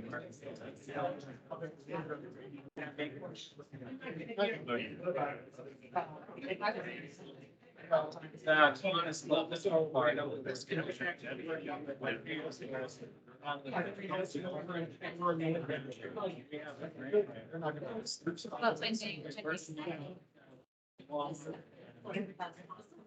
I think the makes itself more probably.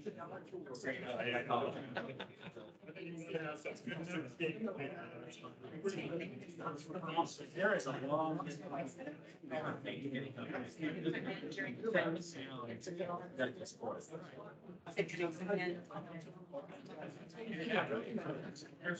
That's true, right?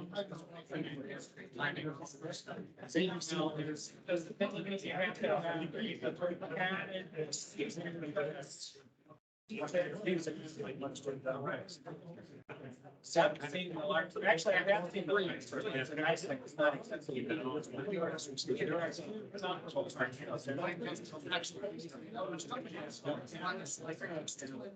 So it's not. On one hand, I want like enough no.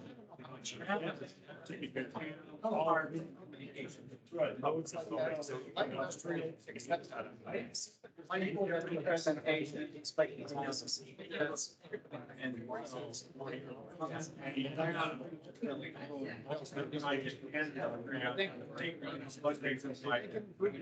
The church. I guess. Right. Yeah, the water wise garden.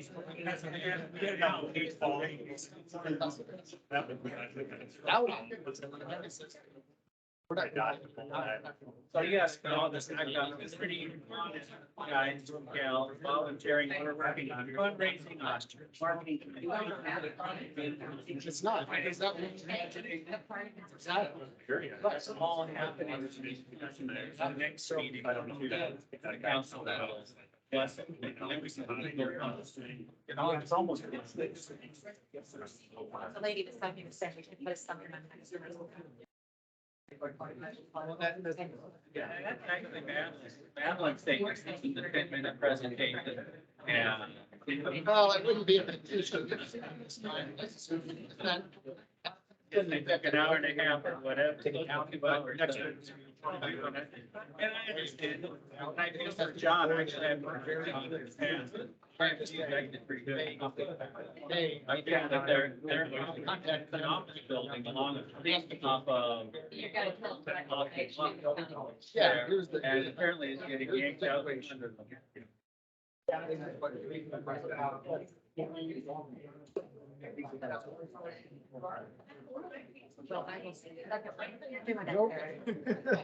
Yeah. And that was the meeting, whatever. I was actually getting something right at the time. I was trying to make one year to get a system down. Give it all people to them. I just ran.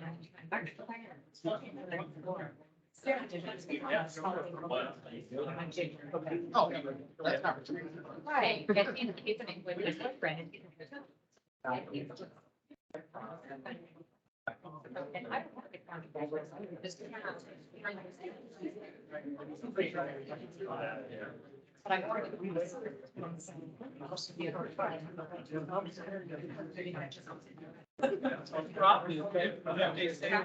Because I had.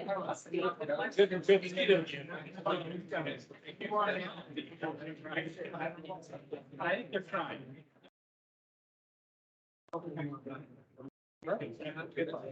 Yeah. Until May. And then. Okay. May. Yeah. Yeah. Yeah. Do it. You bet, stay retired. It's a great. concept. Yeah. In theory, yeah. All right, all right, man. Thanks for coming. Yeah, for sure. I would like to talk to you. Various town meetings. Yeah, no, that sounds. Thanks for. Oh, thank you. Okay. I like the direction. Yeah, I know. I think you guys. Close the bathroom. I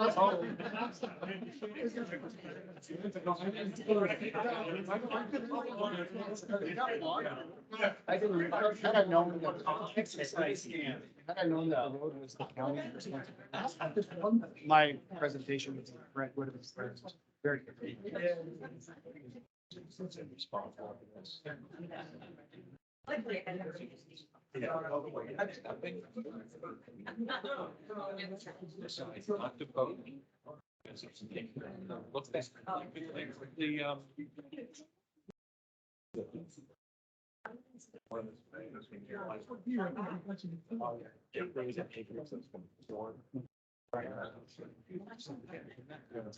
Well, like.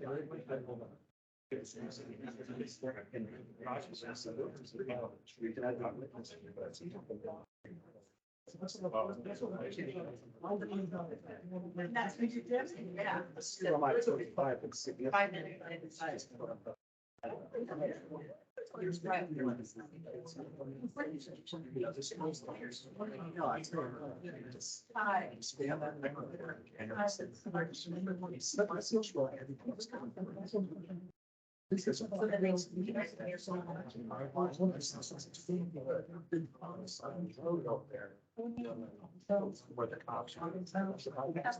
Yeah. That's a thing. I think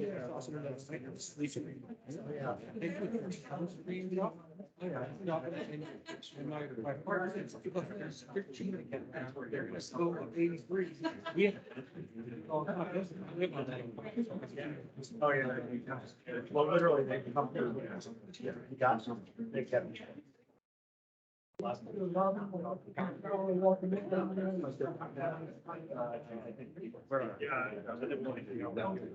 Yeah, kind of sound like a repeat. All right, man. All right, man. Let's get together and have a beer and we'll talk about it. Okay. Okay.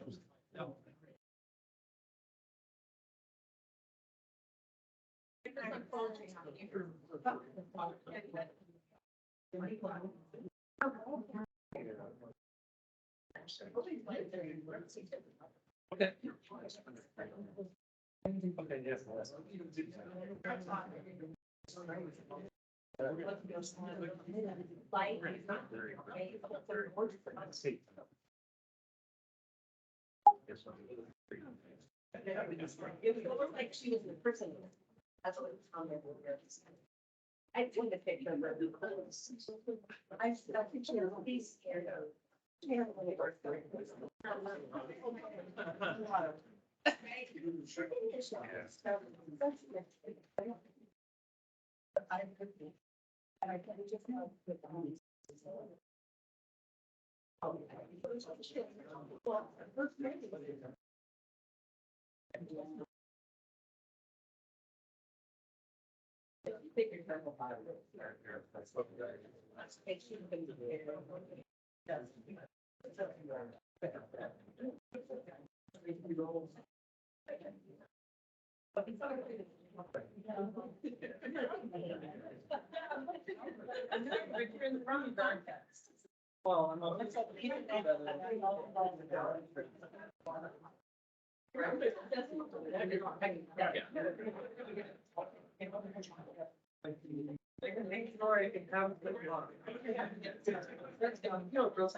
We're going to come back from recess This one's already not being. and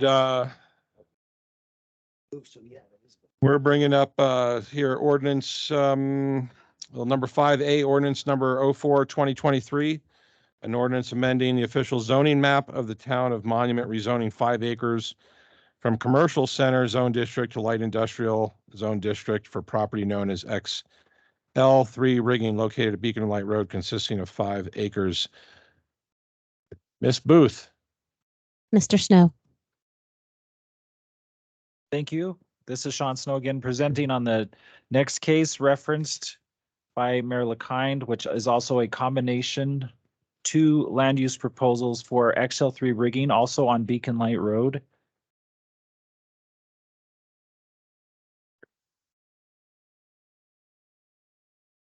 There we go.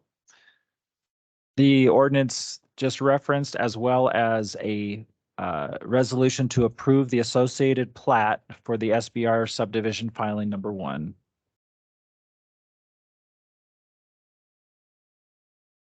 This is on the same corridor that we were just discussing along Beacon Light Road. The arrow there pointing out this similar 5-acre parcel. Project summary, as mentioned, this project includes 2 concurrent submittals, a request to rezone 5 acres from commercial center to light industrial for property located on the east side of Beacon Light Road, approximately 0.6 miles north of Highway 105. Also, a request for a 1-lot subdivision called SBR subdivision filing number 1, located at the same parcel. Background zoning and land use. The subject parcel is presently vacant and has not been legally platted. The owner wishes to develop the property for uses similar to other light industrial developments present along the east side of Beacon Light Road. In order to do so, town staff has recommended that the land be rezoned to light industrial and be legally platted. Project analysis. The subject property has not been platted and is listed as vacant land in the El Paso County Assessor's data. Parcel number there is given. This 5-acre lot is presently zoned as commercial center. However, the future land use map within the Town of Monuments Comprehensive Plan identifies light industrial land uses as the desired future for this section of Beacon Light Road. The applicant's present rezoning application aligns with this goal. The proposed development of this site is a contractor yard, a permitted use within the town's light industrial zone district, which is consistent with the comprehensive plan. This type of use is not permitted within the existing commercial center zone district, which means that the approval of a rezoning is required. The proposed use is not unique along Beacon Light Road. Therefore, staff recommended to the applicant that they seek approval of a rezone from commercial center to light industrial. Land Development Code, Section 18.03.140 related to rezoning. Water will be provided by the town of Monument and sewer will be provided by the Monument Sanitation District. The applicant will be required to receive site plan approval and will need to demonstrate compliance with all aspects of the town of Monument's municipal code. A traffic impact study was not required due to the minimal traffic entering and exiting the site. However, the applicant did provide a traffic letter which states that anticipated traffic generated will be no greater than 12 weekday vehicle trips per day, which they indicated is similar to residential trip generation of 1 to 3 homes. Continuing on with the analysis for rezoning, the applicant proposes one driveway on the east side of Beacon Light Road. As part of the future development of the property, any proposed buildings will be located on the east side of the site near the I-25 frontage road. The vacant lot is heavily vegetated with pine trees, and it is the owner's intent to limit impact to the trees and allow the trees on the center and west portions of the site to remain in place as much as possible, which will provide heavy screening between any proposed buildings and Beacon Light Road. In addition, per the town of Monument Code, the structure containing industrial use shall be located a minimum of 500 feet from the boundary of any residential zone district. Section 18.03.140 D6 also states the following criterion for rezoning, which supports the applicant's request: that the proposed rezoning is in conformance or will bring the property into conformance with the comprehensive plan goals, objectives, and policies, and other related policies for and plans for the area. Land Development Code Section 18.02.260. This discussion, as part of this concurrent submittal, relates to the final plat. The proposed plat is in conformance with the town's open space plan and comprehensive plan. The proposed plat is not increasing the lot size or subdividing the existing parcel into multiple lots. The proposed site is 5.023 acres, which is consistent with the surrounding lots to the north and south at 5 acres and 5.02 acres respectively. Additionally, the density proposed as part of the development is in balance with the existing community. Therefore, staff believes the final plat is compatible with the neighborhood and the community. Continuing on with this section of the code, one access from Beacon Light Road for a contractor's yard, storage, and maneuvering of machinery is proposed. It's not intended for public use. The property will have a perimeter fence. A sufficient supply of water is available, and sufficient water rights have been dedicated to the town of Monument in conformance with water standards. The owner and/or developers of the property will bear the cost of the improvements. The remainder of the wet and dry utilities are also within Beacon Light Road or within the Beacon Light Road right-of-way. Continuing, a final drainage study, geologic hazard report, weed management plan, and wildfire mitigation plan were submitted and reviewed by the town.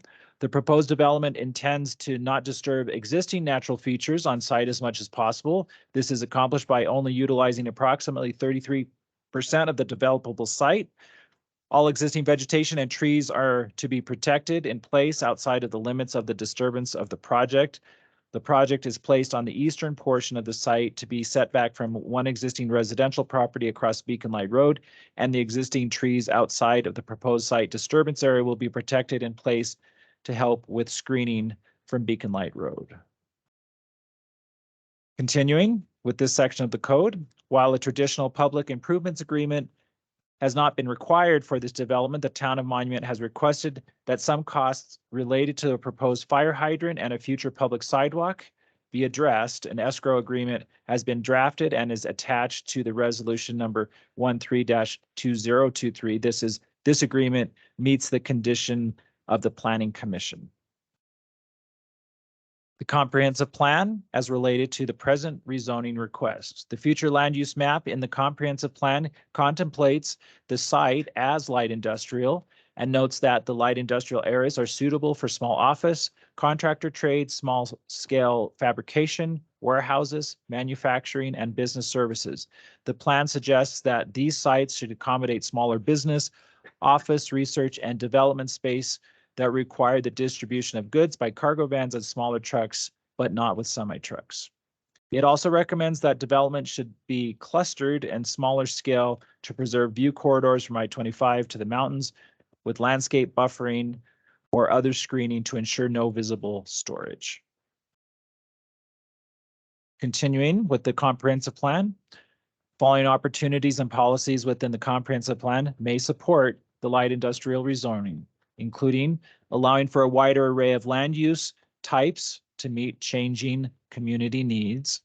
Analysis showed that this light industrial rezone, while limiting uses, will also allow for a wider array of uses which are compatible with the light industrial corridor along Beacon Light Road. Also, continue to promote Monument as the business, shopping, service, employment, and activity hub for the Tri-Lakes region. Analysis showed that this proposed rezone will further the objective of promoting Monument as an activity hub for the Tri-Lakes region. Comprehensive plan is related to the final plat. The SBR subdivision filing number 1 final plat aligns with the following characteristics and attributes from the comprehensive plan, including served with existing town, special district, or metro districts that provide water and sewer services. Development, particularly along the I-25 corridor, should preserve views to the west and include a landscape buffer along the highway to reduce noise and light into adjacent land uses. Allow for a wider array of land uses, as I just mentioned, and continue to promote Monument as a business hub, as I just mentioned. The Planning Commission's review. On January 11th, 2023, the Planning Commission reviewed this application and recommended unanimous approval for the rezoning from commercial center to light industrial. The Planning Commission also unanimously approved the recommended approval for the SBR subdivision filing number 1 final plat.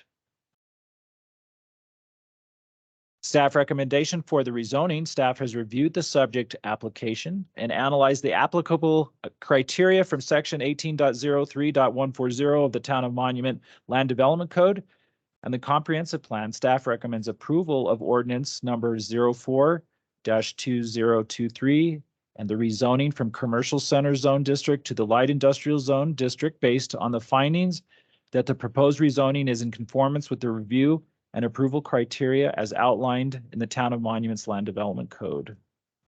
Related to the final plat, which you'll also be voting on this evening, staff has reviewed the subject application and analyzed the applicable criteria from section 18.02.260 of the Town of Monument Land Development Code and comprehensive plan. Based on the analysis above, staff recommends approval of resolution number 13-2023 and the SBR subdivision filing number 1 final plat based on the findings that the proposed plat is in conformance with the review and approval criteria as outlined in the Town of Monuments Land Development Code section 18.02.260.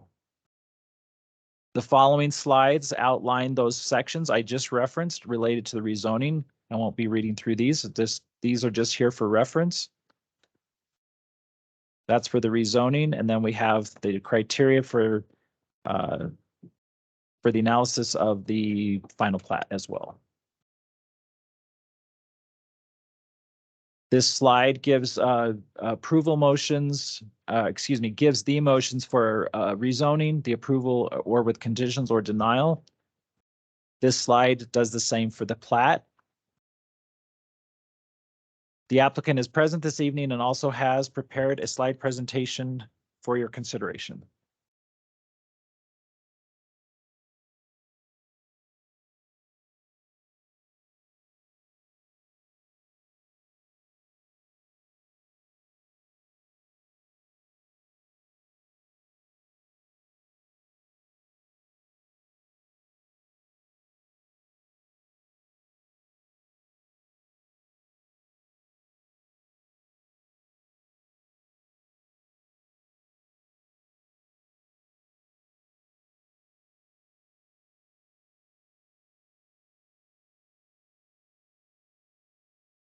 Good evening, and thank you everyone for your time this evening. My name is Mitchell Hess. I'm with Kimley Horn and Associates, and I represent the applicant. And I'd actually like to invite up Brett with XL3 Rigging to discuss their business. Time over to him if that's all right.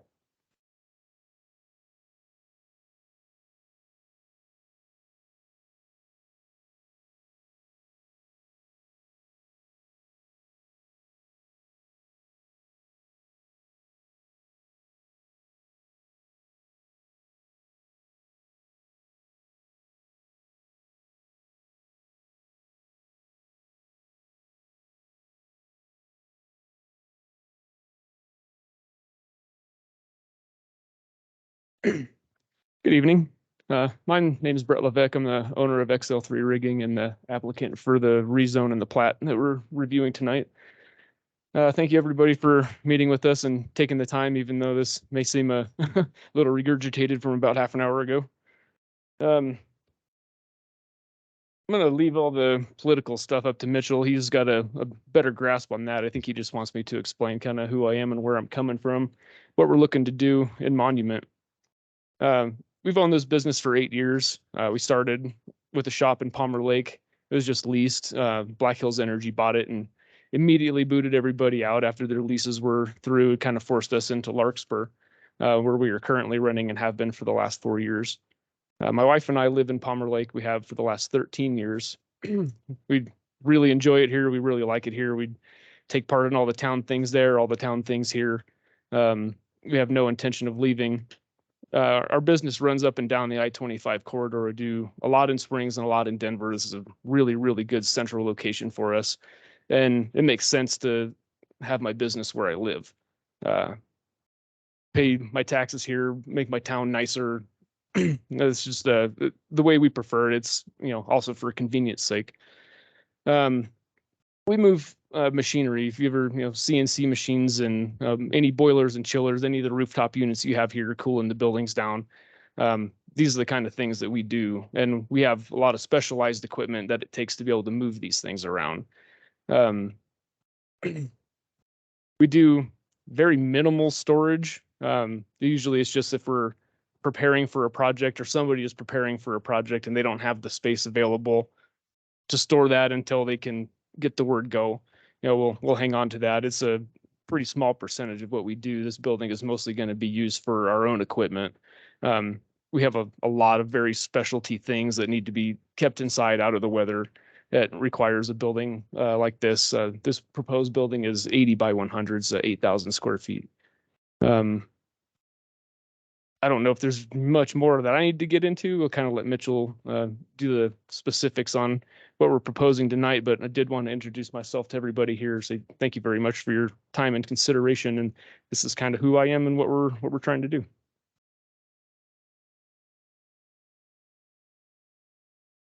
So Brett referred to the site plan, and that's something we like to show today, even though kind of the item that's before you right now is just the rezone and the final plat. And then city staff will have a chance to continue to review and, comment on the site plan. But we've been going through the process the last 6 to 8 months. And as Brett mentioned, most of what they do for their business is not actually on site. They go to another location, pick up a piece of heavy machinery or, like HVAC equipment, like he said, and then move it to another place. They need a place where they can store their business vehicles and their equipment, like you said, like a forklift to help lift these things. So they store things like forklifts inside of their building. And so we've been asked by staff to rezone to the light industrial use, but it is not necessarily, it's not a heavy industrial use like you'd see it. It's not a manufacturing, it's not a distribution type thing. They need a place to keep their company vehicles. And so originally when about 2 years ago, when they were going to buy the land, it's my understanding, they approached city staff or town staff and talked about their proposal. And at that time, they were told they would not have to rezone. They could keep it within the commercial zoning designation. As was mentioned earlier, there have been multiple changes in staff We were then told later on that they would have to rezone. We brought up, we asked if we could do a PUD because then we could refine those in because we hear the concerns about, opening up property for multiple uses other than what they want to do. We were told that we could not do a PUD. We discussed, options to do it commercial so that we could limit those uses to what they have or what they want to do on the site, and commercial uses. And we were told that we had to rezone. And so that's why we're here tonight. A couple of things. One thing that was brought up during public comments for the previous ordinances had to do with safety. As was mentioned previously, they have to put in escrow funds for a future sidewalk along the frontage of their property. And so approval of this will ultimately allow things like sidewalks to happen along Beacon Light Road because the funds will be there and be available. As it sits now with vacant land, that's not something that can necessarily happen unless those funds are footed by the town rather than the applicant. And also they would be cost sharing a new fire hydrant that would be at the southwest corner of their property with the southern neighbor. Both of them would be cost sharing a new fire hydrant there. So as far as traffic goes, this business has 6 employees. And so they have a very low amount of traffic that comes to this site. For comparison, if this site was developed as a commercial use, potentially a gas station, there on other projects I've worked on, just during the peak hour, PM hour, or like kind of what we would think of as rush hour in the evening, a gas station can have at least 123 trips. With their business, 6 employees, we don't think there's ever going to be more than 30 trips to the site. And that each trip is somebody coming and going. I think it'll be less than that, but we've tried to share kind of conservatively what we think. And that would be all day long. The 123, I said, for a gas station is just during 1 hour. We've also compared it to single family residences. If this area was developed into 3 different homes, they would generate just as much or more traffic than this business. And so very light in the fact of the amount of vehicles on the road. It's a great use for this area because I know there's a lot of concerns about having too much traffic on the road. Commercial development would cause more problems here than industrial.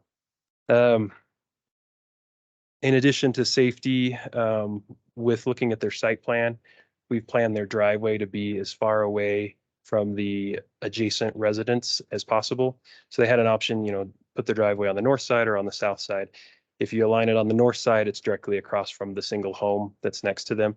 We put it on the south side so that their traffic would be as far away from that home as possible. And then we also kept the right distance that we would need for their driveway offset from the driveway to the south, the other property. And so trying to keep that away from the residents.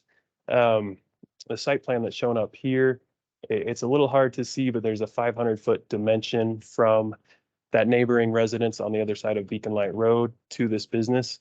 And that is so as a point I wanted to bring up is that there's a lot of concerns about the rezone and what may end up on this property in the future. That 500-foot is very limiting to where you cannot put a large distribution center or something on this property because most of the land you can't develop and put a distribution center on this land. You're very limited to the eastern side next to I-25, and then also there is a large, I think it's a 50-foot easement that CDOT has on the land. So there's really a narrow space that you can develop anything on this land, which hopefully will help those who are concerned about, some massive building being placed on this site, something that generates a lot of traffic. It's really limited to what you can do. And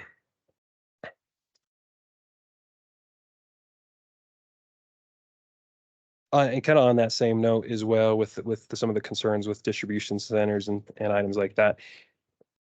With Beacon Light Road in the state it is right now, a lot of businesses that need a lot of, whether it's semi-truck traffic or van traffic or those type of items, they will not want to locate on this road because they also, for their own personal reasons, they want to have a road that's ready to handle whatever they're going to build there.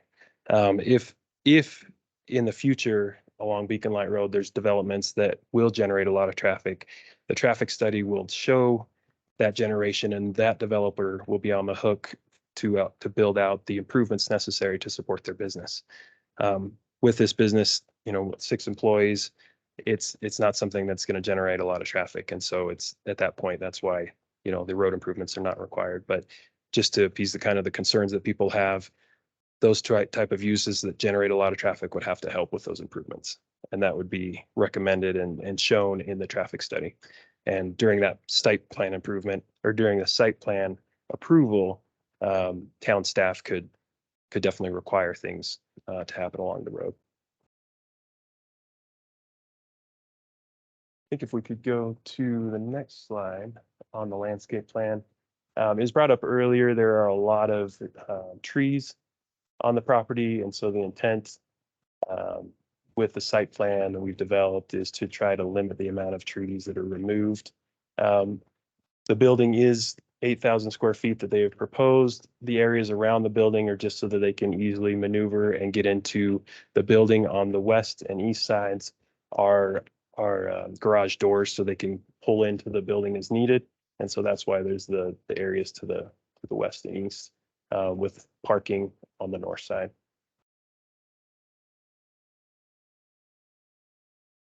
And with that, I think we do have some other slides, but due to kind of the time constraints and this evening, I think I'll just open it up for questions. Or turn time back over to you.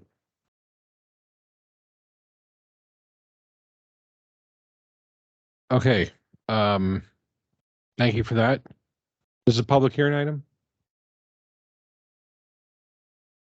Yeah, but we're gonna bring it to the board for questions for either staff or the applicant.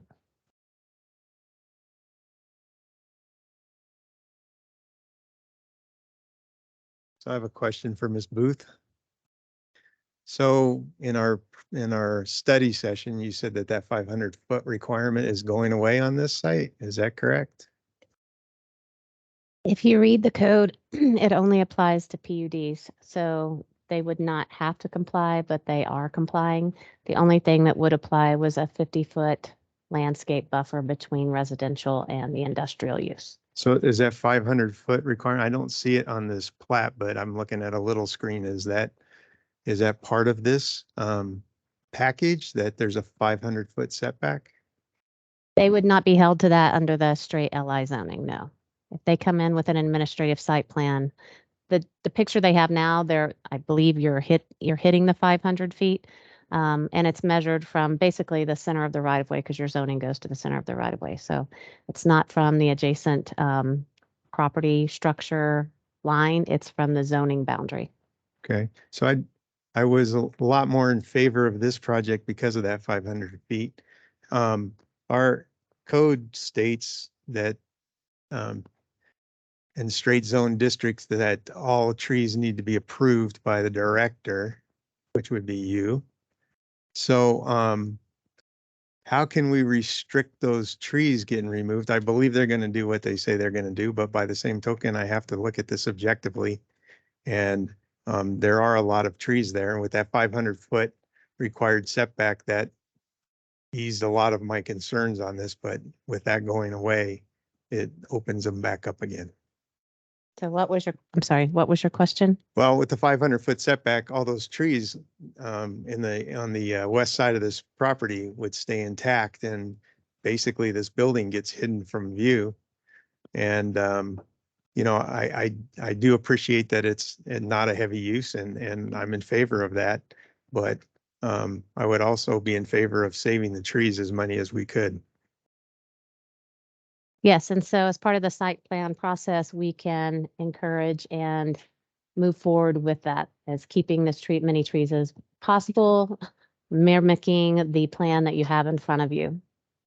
Okay, so since you're the director, could you impose a 500-foot setback to save those trees as part of this plan when it goes beyond us?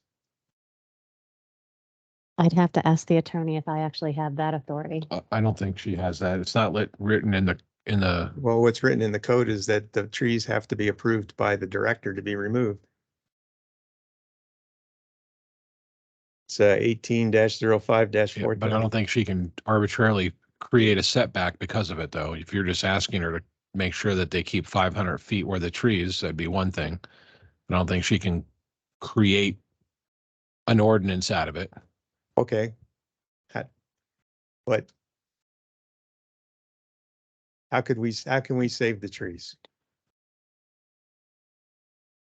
I'm looking to see what the wording is to see how it's even. Says you have the authority.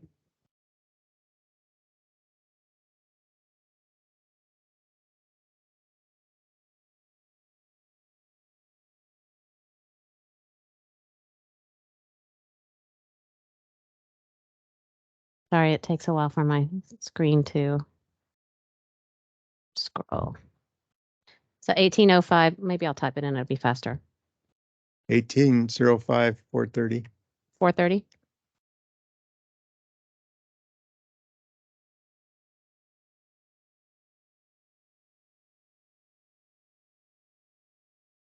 Comprehensive plan also talks extensively about natural features and trees, so it goes hand in hand.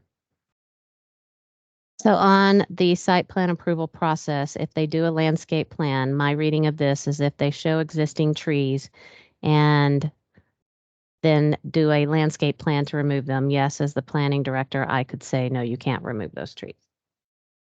It's the removal of existing trees shall be prohibited unless approved by the director. So if they do a landscape plan showing existing trees and I feel that it's not in the best interest to have those, seems like this gives me authority to do so.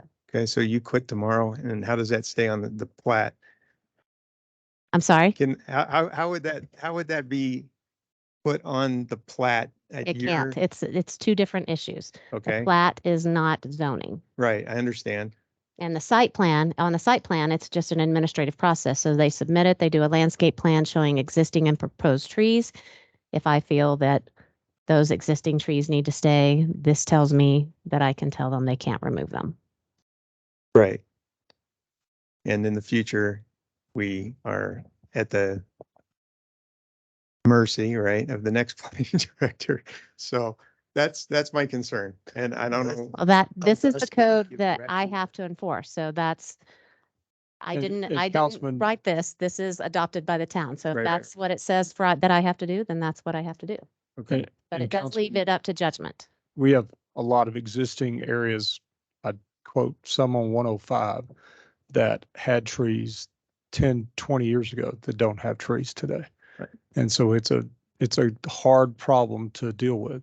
You know, there's several that we are currently having our code enforcement go out and say, you need to put trees back. I mean, Right. And it's something that you have to keep up with as a town.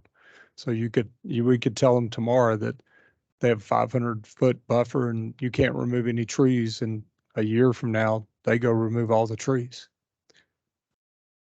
right, which is, I don't know, something we talk about at a future date as far as making that more restrictive as far as taking out just forests. But on this particular site, that's my concern. That's what I would like to see happen on there. The rest of it is not an issue with me. So that's my only concern there. Anybody else? So two questions. Number one, because we're, again, zoning map going from commercial center to light industrial. With what we just went through previously by labeling certain things that we prefer not to have in there, do we need to do the same thing with this? If you're asking for us to table this and reconsider it in order to remove uses, I mean, That was an annexation. This is Right. not an annexation. I want to well, clarify it was a that. rezone too. It was an annexation rezone. I But you- understand that, but this You is not an cannot annexation, restrict though. uses in a straight rezoning request. The last one was different. The property was not in the town. And And you that's were why, negotiating. I'm asking the question for Right. clarification, not just for myself, but for those that are listening, those that are Yes. sitting here. You cannot restrict uses at this point, yes. Right, and to be clear, when we had that 500-foot setback, that change the uses that could be on that site, because I agree, you're limiting what can go on there, which, helped me with this project when I saw it come through in the packet. The second question I have on that, because it looks like we are taking out a bunch of trees on the eastern side that's covering or screening from I-25 as well. That would be my concern. Some of the removal of the ponderosis that are there, they're helping not only screen the view of buildings and homes, but also for noise and just for Well, aesthetics. if we tell them they can't take any of the trees out, they won't be able to build. They have rights to build. I mean, I'm more concerned about the residents on the west side than what the view is of people driving by at 75 miles an hour on the east side of it. I'm not talking about the driving. I think every one of our homes that we live in had a tree removed at some point. Yeah. I mean, they're asking for a rezone from commercial to light industrial. If they go commercial, I bet you they can take all the trees down. Just.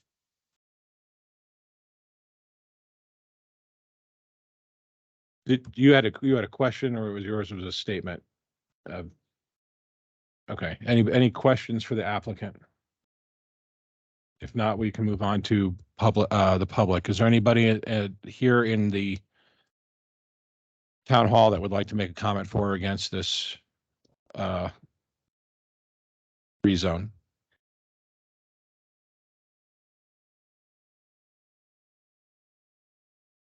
Mike Kapazinski, Wakanda Hills.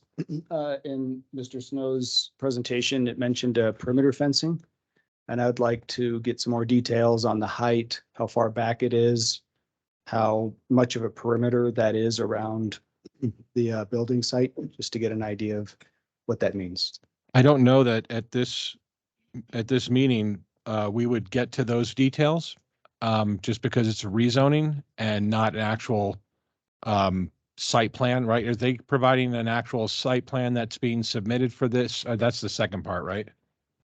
No, that's a final plat. A site plan has not been submitted. So we wouldn't have anything about the fencing and the heights and the materials being used. That's already Correct, unless they have it on that conceptual plan, but I don't recall. okay. Is there anybody else who would like to make a comment here? Ma'am?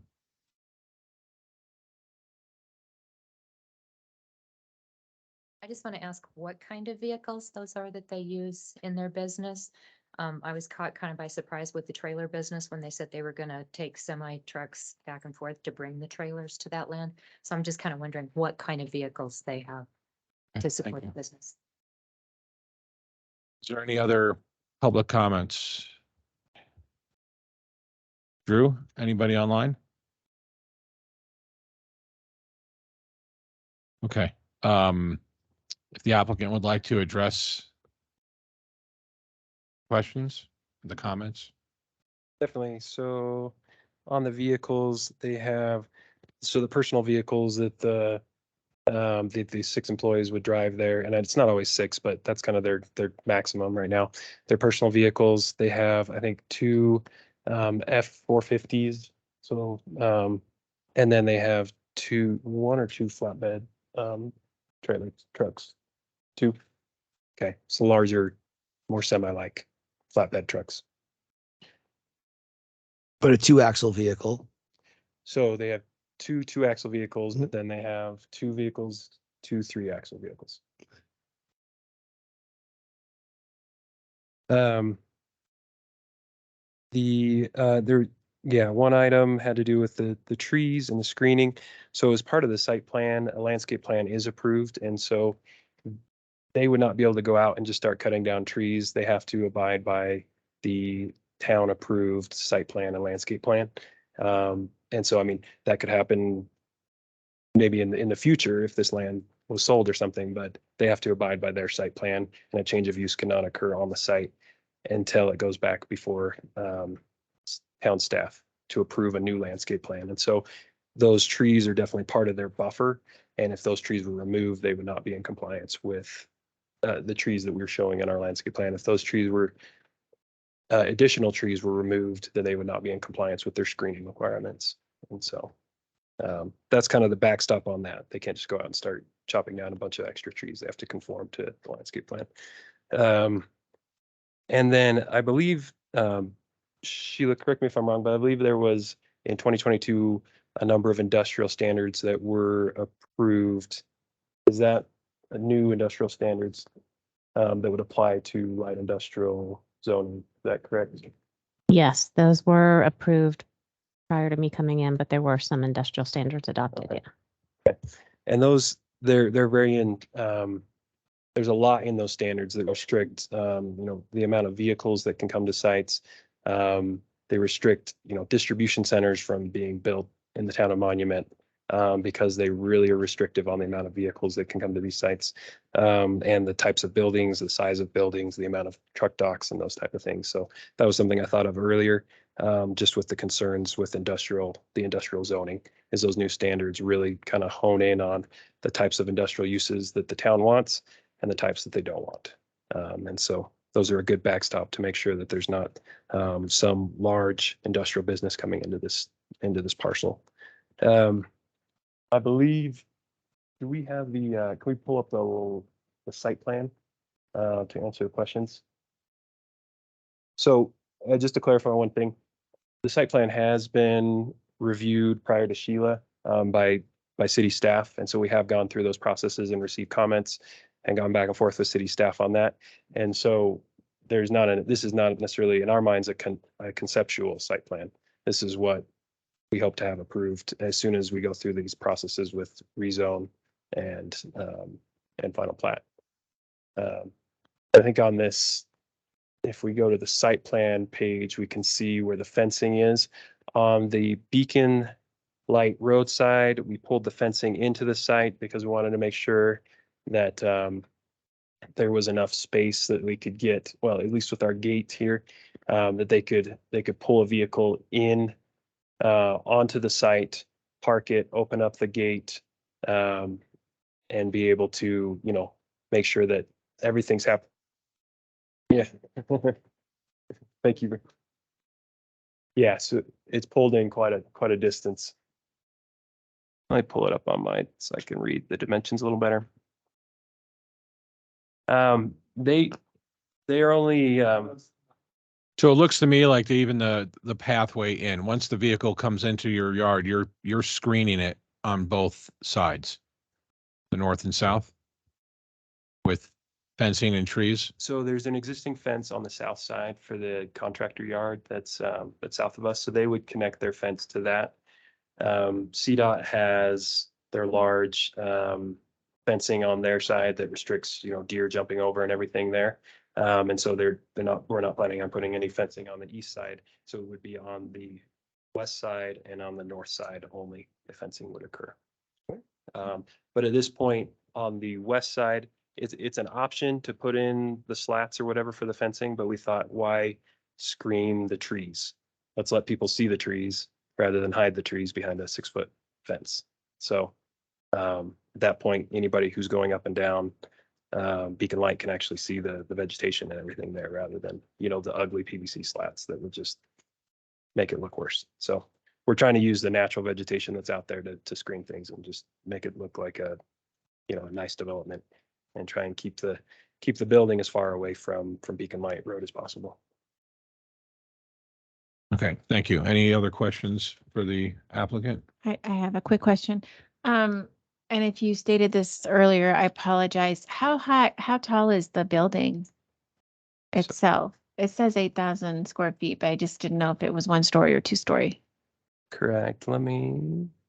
No, it is 1-story, but it is a little bit taller because of the taller garage doors.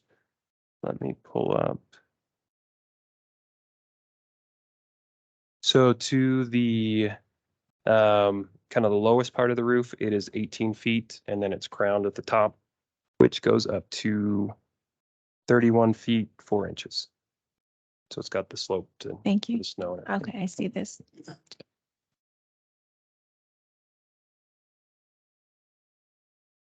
Thank you. Is there any other questions for the applicant before we close this off? No? Thank you. Thank you. Okay, this public comment is closed, so I'll be looking for a motion. I would like to move to approve ordinance number 042023, an ordinance amending the official zoning map of the town of Monument, rezoning 5 acres from the commercial center zone district to light industrial zone district for a property known as XL3 rigging located on Beacon Light Road consisting of 5 acres.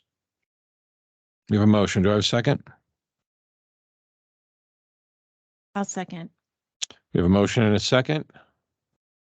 Ms. Erickson? Councilmember King, Okay, so in fairness to the last applicant that was in here, I am in favor of this project as it is sitting before me. And I know that it won't come back to us again since it will be done administratively. And I'm in favor of it because of the fact that the low impact with only 6 employees and basically just a place to store some vehicles, as well as the saving of the trees with that initial 500-foot setback that was originally put in this packet. And with that understanding, I will vote yes, but that's the reason I would be voting yes. So that would be direction to the planning director from me that those trees get saved.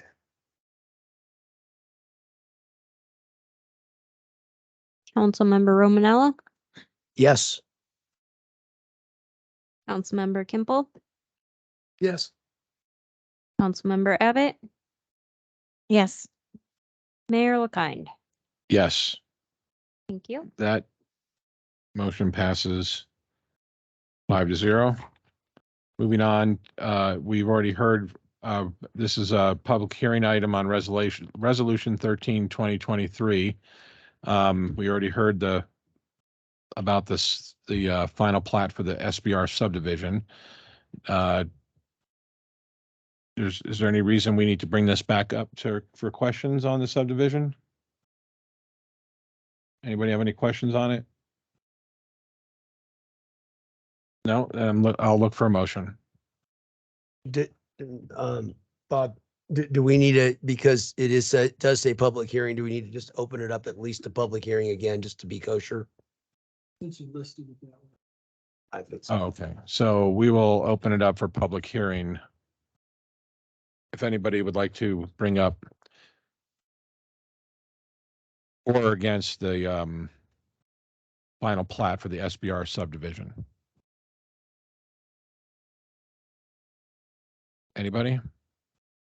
Anybody online, Drew? No? All right, bring it back to the board. Any comments? Okay, we'll close the public hearing and look for a motion.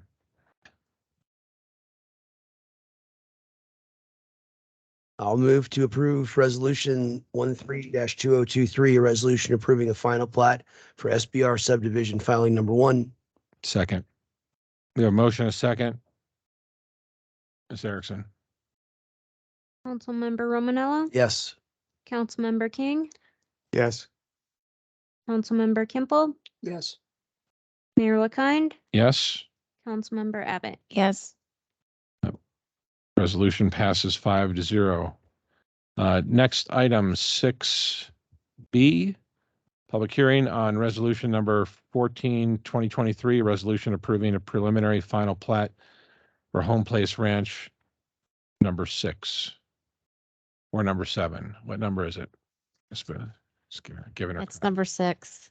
It's number 6. Ms. Booth.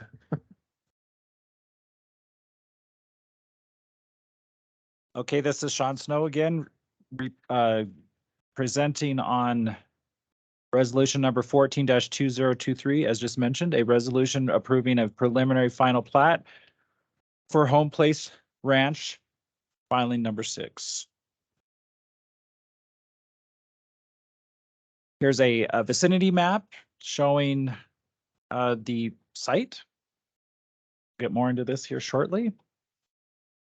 Zoning map showing that this area is generally zoned as a PUD with the big red arrow pointing to the proposed filing. Project summary. Home Place Ranch filing number 6, preliminary final plat, consists of 10 single-family lots and 2 utility open space tracts on 5.34 acres within the approved Home Place Ranch Phase 1 preliminary final PD or PUD acres. It includes a new street called Gammon Court and access from Sanctuary Rim Drive. This is the 3rd filing within the Home Place Ranch development. 5.34 acres, this is a project summary, 10 lots plus 2 tracks plus 1 street as mentioned. Lots range in size from 9,700 square feet to about 13,000 square feet. Tracks A and B account for 42% of the total land area, or about 2.25 acres. These tracks are for open space trails, parks, drainage, and utilities, and are to be dedicated to the town of Monument and maintained by the Tri-View Metropolitan District. The preliminary final plat is consistent with the approved Home Place Ranch Phase 1 preliminary final PD.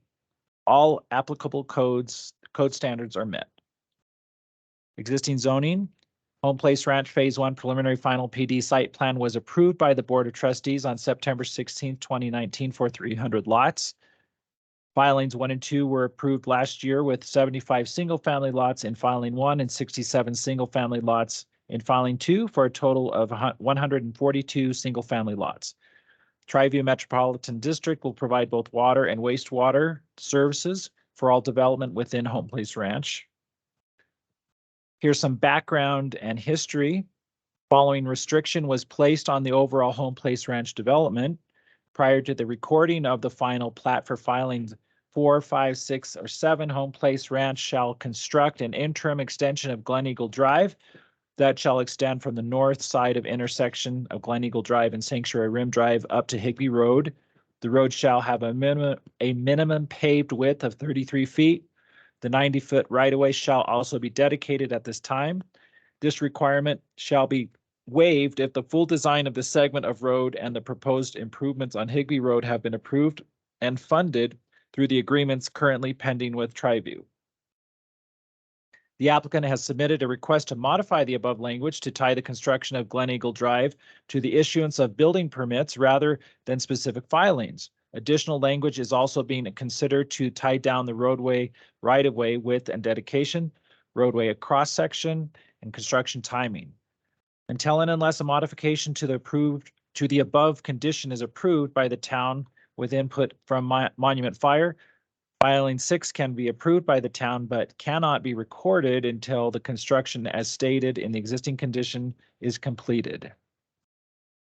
PUD minor amendment, which has been modified slightly, the language, but we have here a minor PUD amendment was approved by Monument Planning staff last year to allow this development to proceed outside of the outside of the approved PUD phasing plan. This out-of-sequence phasing was necessitated to comply with the town and Monument Fire's provisions related to site access. Access and traffic analysis. The plat includes 1 point of access via Sanctuary Rim Drive onto a new cul-de-sac named Gammon Court. A future extension of Glen Eagle Drive from the Sanctuary Rim Drive roundabout to Higbee Road will provide secondary access. Streets and roads as platted are to be dedicated to the town of Monument and maintained by Tri-View. A traffic impact fee and Glen Eagle Drive fee will be due at the time of the issuance of a building permit and remitted to the Tri-View Metro District. Aldridge Transportation Consultants released its traffic impact study regarding the Home Place Ranch development in March 2019. A preliminary drainage report prepared by H.R. Green analyzes the stormwater runoff from the proposed development. The report was released on June 18, 2019, and designed to cover all 6 filings for development. A preliminary soils investigation was released in June of 2020. The applicant also provided a wildfire mitigation plan and wildlife impact report for Home Place in May 2018 that also covers all the filings. Comprehensive plan, Home Place Ranch filing number 6 includes the following characteristics and attributes from the comprehensive plan, such as being connected by sidewalks and trails, served with existing town, special district, or metro districts that provide water and sewer services. Home Place also, there are community amenities envisioned with the full Home Place development. Then the scale and siding of each dwelling should be appropriate to the lot size and lot configuration. The Land Development Code sections 18.02.250 and 18.02.260 related to the preliminary and final plat requirements. Home Place Ranch filing number 6 is consistent with the aforementioned sections of the town's Land Development Code. The plat conforms with this section of code because it proposes a harmonious development and lot pattern that is compatible with the approved Home Place Ranch Phase 1 preliminary final PD site plan. It also provides adequate access onto Sanctuary Rim Drive to all lots and tracks within filing number 6. Future filings will require further road improvements and connection to Glen Eagle Drive. The lot size, lot coverage, and setbacks ensure continued compatibility within the community.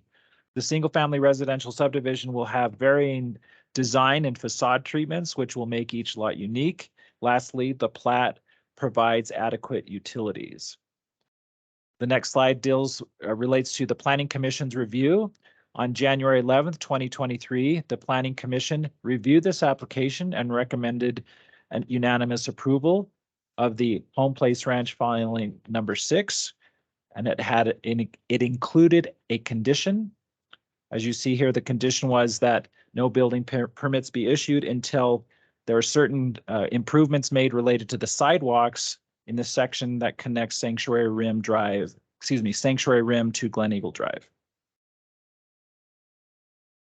Staff recommendation: staff has reviewed the subject application and analyzed the applicable criteria for sections 18.02.250 and 18.02.260 of the Town of Monument Land Development Code and the comprehensive plan. Based on the analysis above, staff recommends approval of resolution number 14-2023 and the Home Place Ranch filing number 6 preliminary final plat, based on the findings that the proposed plat is in conformance with the review and approval criteria as outlined in the Town of Monuments Land Development Code sections 18.02.250 and 18.02.260.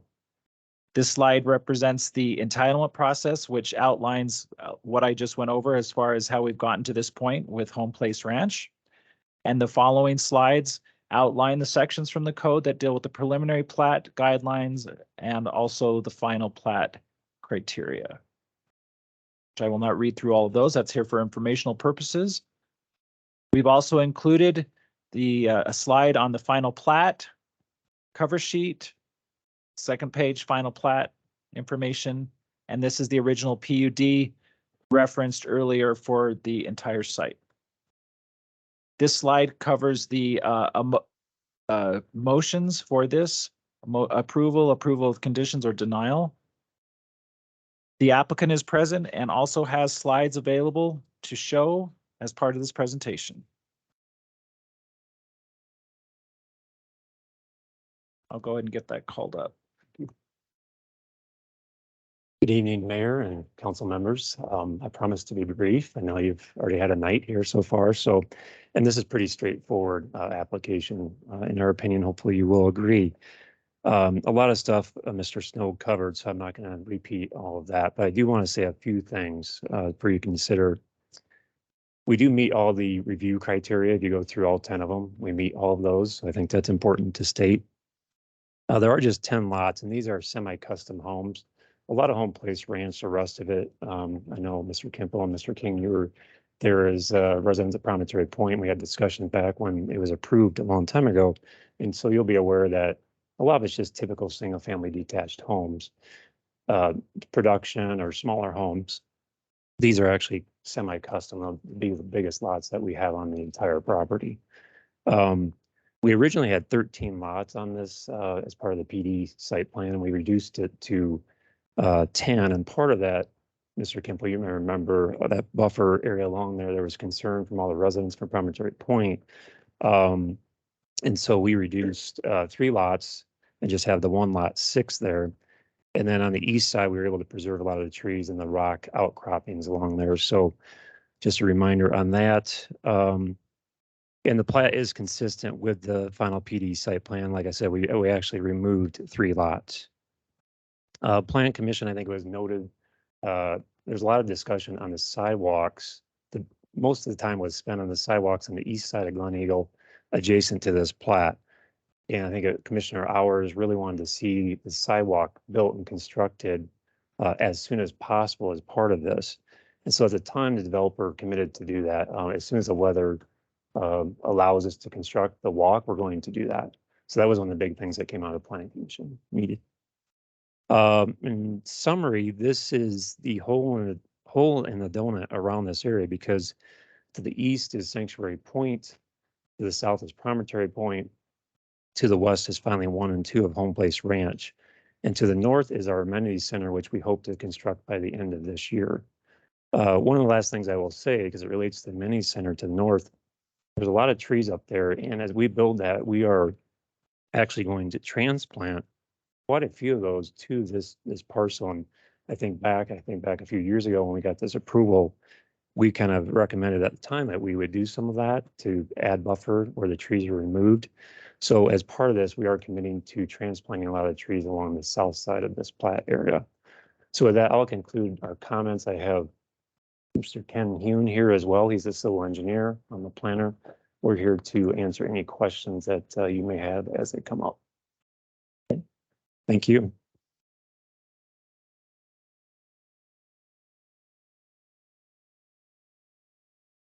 Yes, the concern again, as discussed previously, between the open space between lots 5 and 6, I understand that that's a utility easement. So for the most part, that's going to remain open. But again, my concern is to the south of lot number 6, because it goes, it is directly north from another resident at a lower level. So when you transplant the trees from the community center that you're building, if there's proper screening south of lot number 6 to, so no one's looking into other people's windows. And then the same thing in that open space area west of the rock formation, where that open space between lot 6 and 7 to provide additional screenage or coverage from the other resident that would be have the lot 7 and lot 6 would have open, uninhibited view into that person's home. So that's all. That's a comment that I have. Other than thank you for reducing the number of lots to conform with everything. I appreciate that.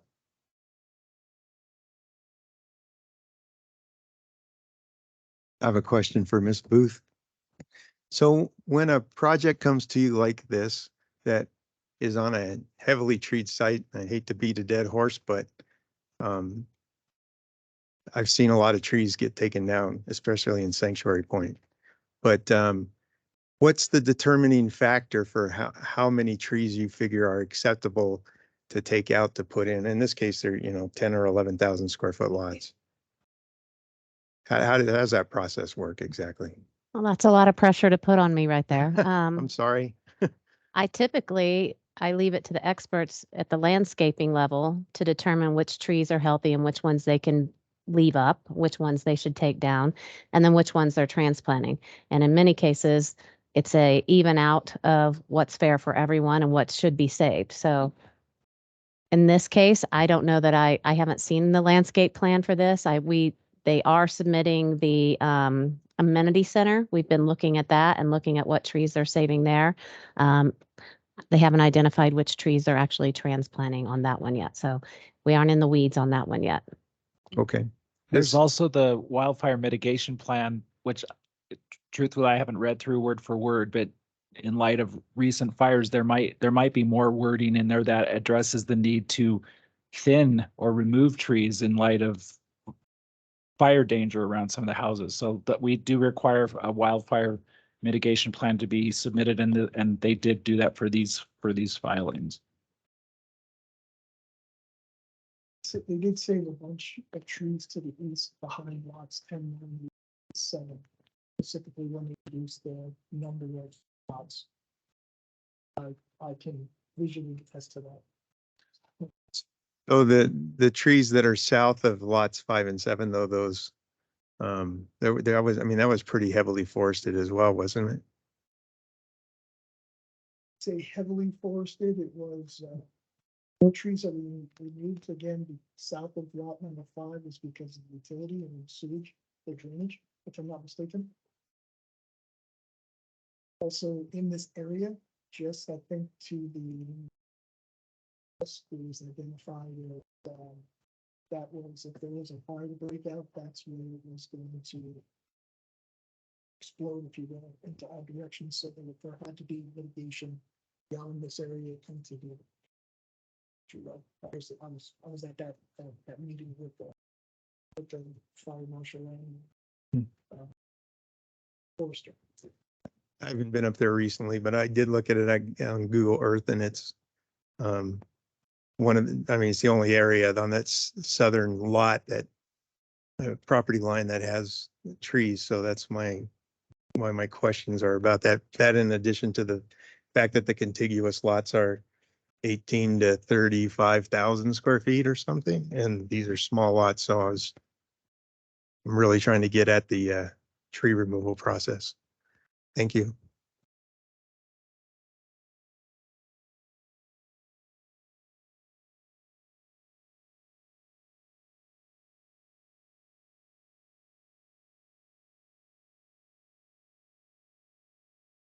Sorry. Oh, sorry, I didn't see you, sir.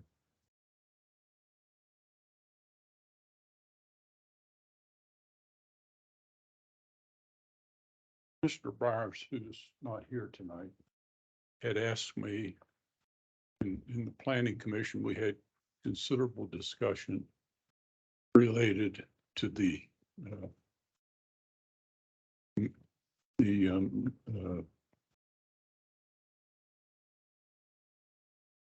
two things. And they had no objection to the condition that we put on the plat. But during our discussion with the applicant and our discussion with the planning director, what we did have concerns about was a matter you're going to have to talk about later in probably another meeting. I don't know, it's this meeting, and that has to do with not recording 6. And so the planning commission put forth a consensus that you have in front of you that we submitted. And I believe that's why Mr. Bowers asked that I come and support them in that matter. And the reason that the planning commission felt that the planning commission feels this is a very nice transition between Sanctuary Point and Promontory Point on the west side, east side of the road. The homes on the south side are going to be somewhat different, but there's the elevation difference that I think would change that. So the consensus that we are putting before you and asking you to consider when you're considering whether you're going to not record 6, that you record 6 and permit them to start building that area now.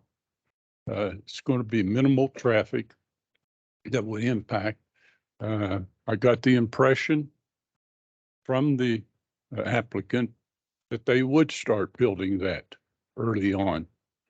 And I think it would be in the best interest of the community to get that, and to also in the best interest of the developer who's putting a lot of money in there now and not getting any money back because he can't build anything that's going to move really fast. So that was why we put the consensus.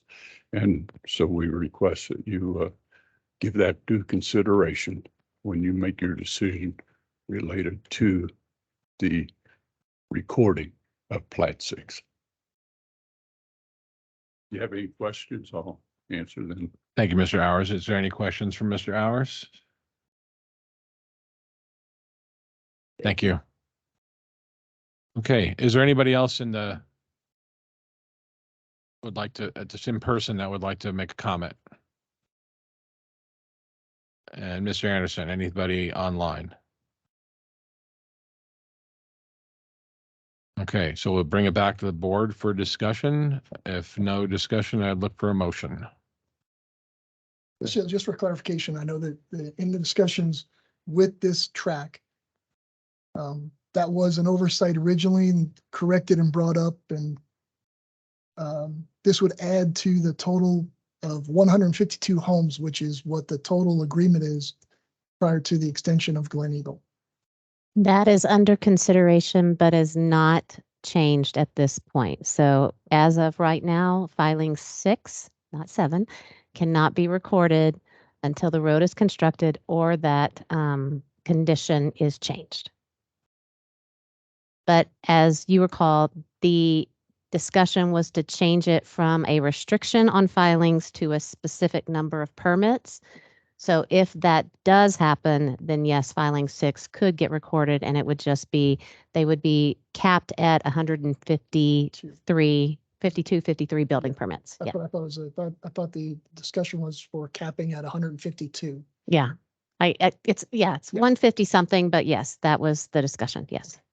Just clarification and just to let everybody know that's online and in the audience. Right.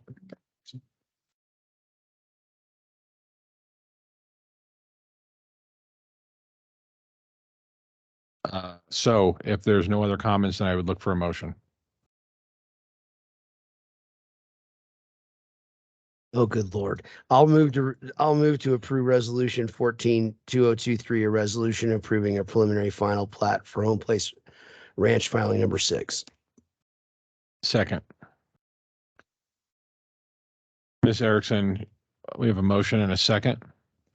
Councilmember King. My initial reaction when I came in here was that I thought too many trees got cut down out of this area in order to build these houses on what I would consider small lots, just because of the contiguous property that's around there. Mr. Kimple explained to me some reasons that that's probably a good thing, especially since some of these trees are going to get relocated, and I am concerned about the buffering between Promontory Point and this particular site. So I'm going to change my vote and vote yes on it. Councilmember Kimple. Again, just with the reiteration of the proper screening south of lot number 6 and in between lots 7 and 6 for the homes of, for the privacy of the homes over in Promontory Point, with that caveat. And I'm sure you guys are going to do that because you've been stand up so far. My vote is yes. Mayor LaKind. What are we voting on? Huh? Yes. Ice cream. Yes. Councilmember Abbott. Yes. Councilmember Romanello. Yes. Okay, that motion passes 5-0. That brings us to discussion items, candidate interviews.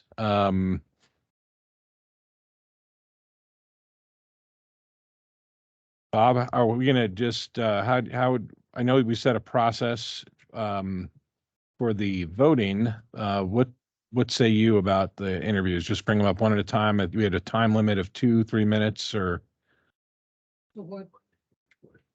Yeah.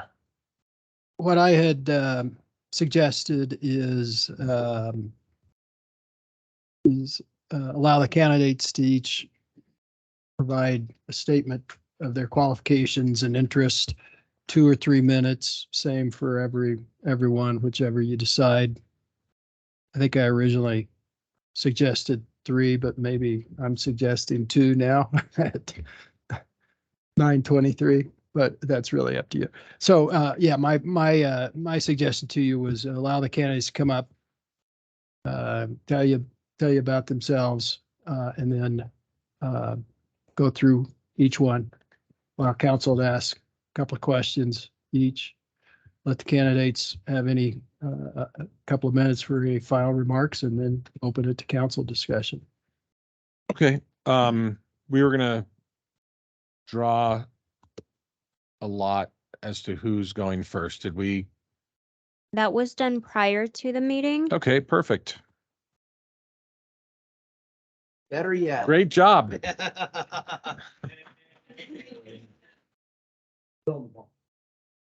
We're trying here. So who would be up first then? So Mr. Penwell? Excellent. Thank you. Should the others step outside so they don't Suppose I hear? need to sign in. Well, we have your letter. You have a, Yeah. yes, Tom Pennywell. I live, at 137 Monument Lake Road. It used to be the Mountain Farmer Nursery. You may have known it. Mitchell and Monument Lake Road. At any rate, I spent 4 years with Elbert County running the Road and Bridge Department and worked every day with both planning, budgeting, and a lot of complaints with 1,200 miles of dirt roads. And then I've been in construction for the last 15 years, did some work actually for the town of Monument. We did road work, signs, striping, that type of thing. I absolutely used to live in Elbert County, and we moved to a smaller place. And I really love what the town has done. I live 150 yards from Limbaugh Park. All the restaurants, what you've done with the striping to go that route through town, whoever laid that out did a beautiful job of using the space they had as well as the actual striping. So I'm a little concerned with what I've been reading lately on some of the meetings you've had and some of the issues you've had and some of the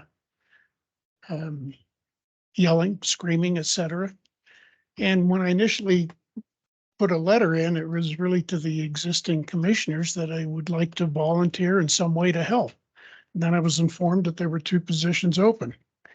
And I wouldn't even have to be elected. I did run for county commissioner in Elbert County at one point about 15 years ago, and there is a God, and I was not elected. And so it would actually be nice to be on a board that I don't have anyone that I have an agenda for. If I do have an agenda, I mean, having worked with planning, I do know that, you know, we do need growth and it does need to be controlled. You know, a lot of these single family homes, and many of you would know that. 3 minutes. Was it 3 minutes? We're doing done 2. too. Yeah. So we're At gonna. any rate, you're done. We're gonna continue on. We'll get to questions Okay. afterwards. Yeah. Very good. Thank you. Who's next? Mr. Gross?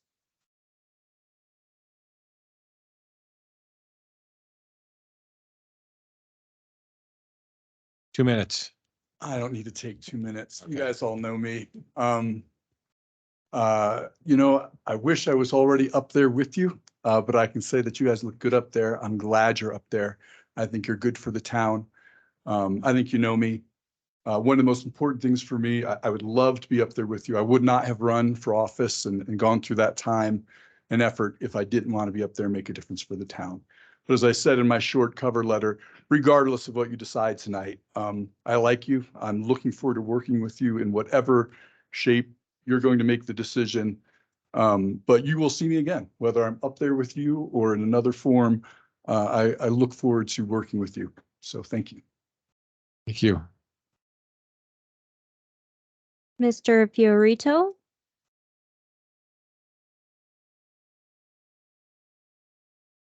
Hello, good evening. Good evening. I realize you guys don't know me.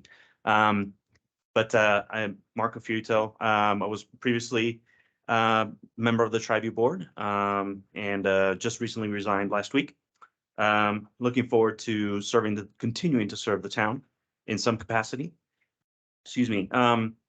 And I know that and I understand that you have a water savvy person already with Senna. But I'd like to think that I can serve the town. I'm not a water expert, but I do know enough to get myself in trouble from my 8 years at Triview. That's one thing that I think the town, as you folks know already, that we need a sense of urgency on, as well as improving our roads, as Mr. Foreman has already mentioned. So that's all I have, and I look forward to your questions. Thanks. Thank you. Mr. Peak?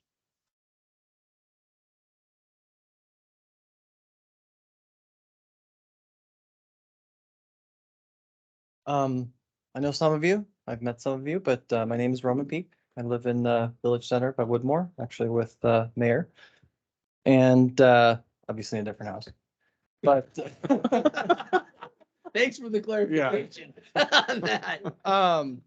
But no, so me and my family relocated to Monument. You know, we've had multiple different areas that we considered living. We came here from Vegas, obviously a large town that went from small to big in a really, really fast turnaround. A lot of things were affected as a result. And, you know, coming here to Monument with my family, my kids, I know that Monument has to grow, right? But I love the small town feel of it. I want to keep that for myself, its residents. I want to keep that for my kids, right? With growth, obviously there comes changes, right? Good changes, bad changes. I think that all changes for a town like this could be good, and will be good, but they have to be done sensibly, right? They have to be done with purpose. They have to be done with pride. I've worked in multiple different areas, from hospitality to insurance to law enforcement to contracting. And I feel, you know, all of those experiences that I bring from all of the things that I've gathered, I feel like I could be a real help to this town and, you know, really be able to provide my opinion, my analytical skills to the board, and help serve the town. Thank you. Thank you. Anybody left? And Miss Chronic? The infamous. Mayor, council, I'm Laura Chronic. You probably don't know a lot about me. I was born in a very small town in Indiana many years ago. Never mind. I feel like I have a lot of qualifications that can help the town. I certainly have been involved. I've attended almost all town meetings. I was the public for the Home Rule Commission, as some of you know. But my professional life too lends a lot of abilities that I think are very good for the town. I was a solution architect that required program and project management. I did budgeting. My largest budget was $1 billion. So yeah, I think probably I can, you know, work with this. I was until 5:30 tonight on the board of the Monument Sanitation District. I resigned. And I'm still on the board of Silver Key, but that's it. And I believe that all of that combined makes a good candidate for council. Thank you. Hang on 1 second. I think we go in reverse order for the questions. Is that how it went? Okay. All right, so we're gonna give them each a minute to answer each question. We got 2 questions each. So this is gonna be sort of like a rapid fire game show kind of thing. Mr. Kemple, you ready? You're burning up a minute. Yeah, you're burning it up. Two questions. One, just as an icebreaker. Look at all the council members here, except for the one on the end. Are you willing to shave your head tonight? No. No.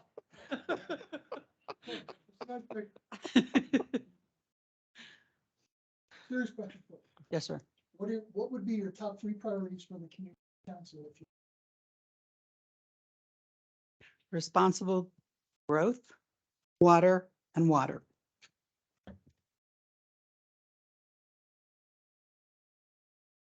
You too.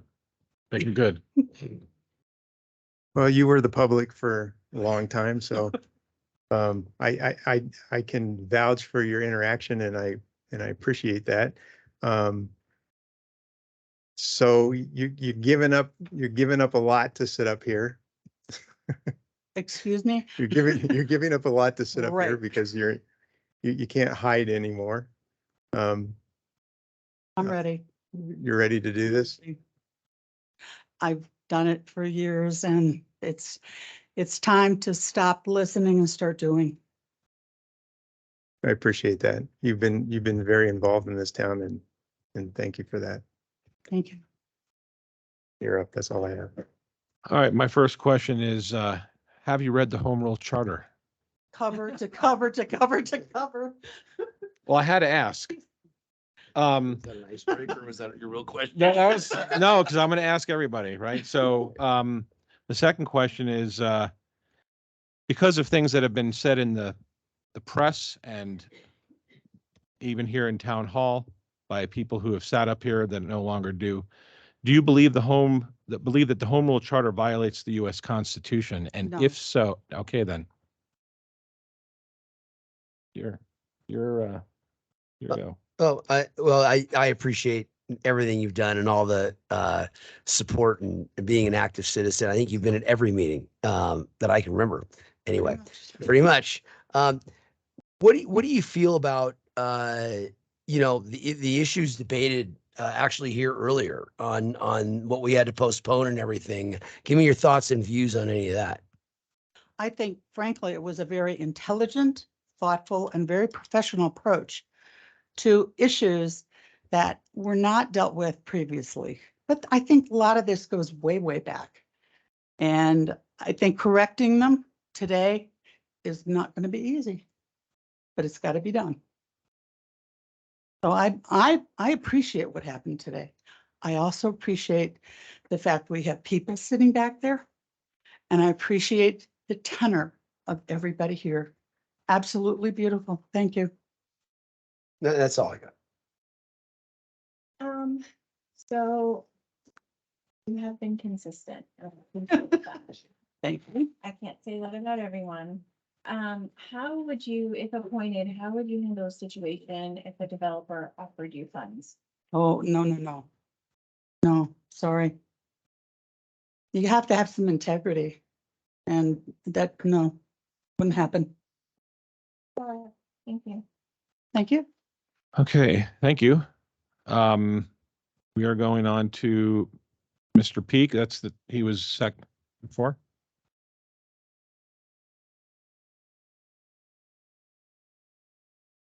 Roman Peak. You want to start? Okay. So we'll go backwards. I will start.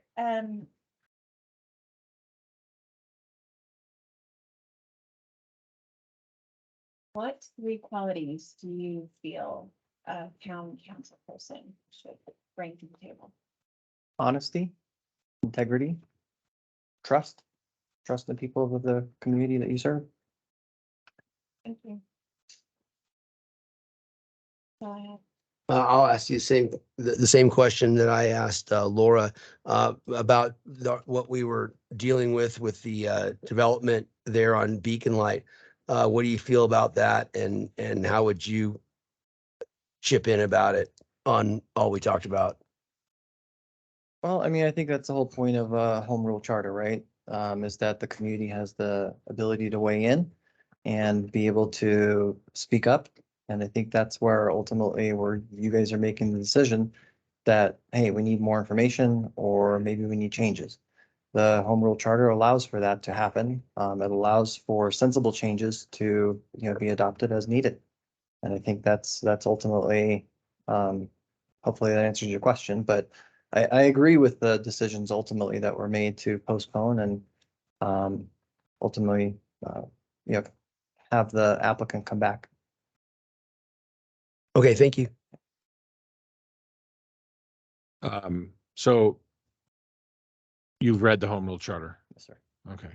And do you believe that the Home Rule Charter violates any part of the U.S. Constitution? I do not believe it violates the US Constitution or the Colorado Constitution. Great, thank you. So I don't know you. So what I will ask you is what do you think is the number one issue that Monument's facing right now? I mean, there's two big ones and. You can I say mean, if- two, if that's all right. I mean, I'd probably say growth and water. You know, as far as either one of those issues, as I mentioned when I introduced myself, I think growth has to be sensible and purposeful. As far as water, I mean, we're not the only town that struggles with water, right? We have to look at our neighboring towns. We have to look at other areas outside of Colorado and inside Colorado. So ultimately, I don't think we have to reinvent the wheel, but we have to be mindful to multiple different options when it comes to water, whether it's retaining it, creating legislature that allows restrictions, whatever it might be. Thank you. Good evening. Same question. What are your top three priorities for the community council?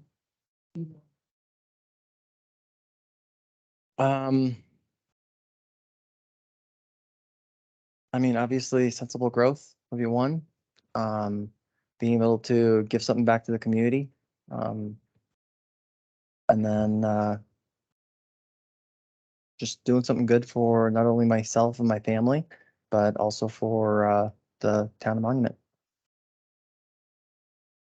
Thank you, Mr. Fiorito.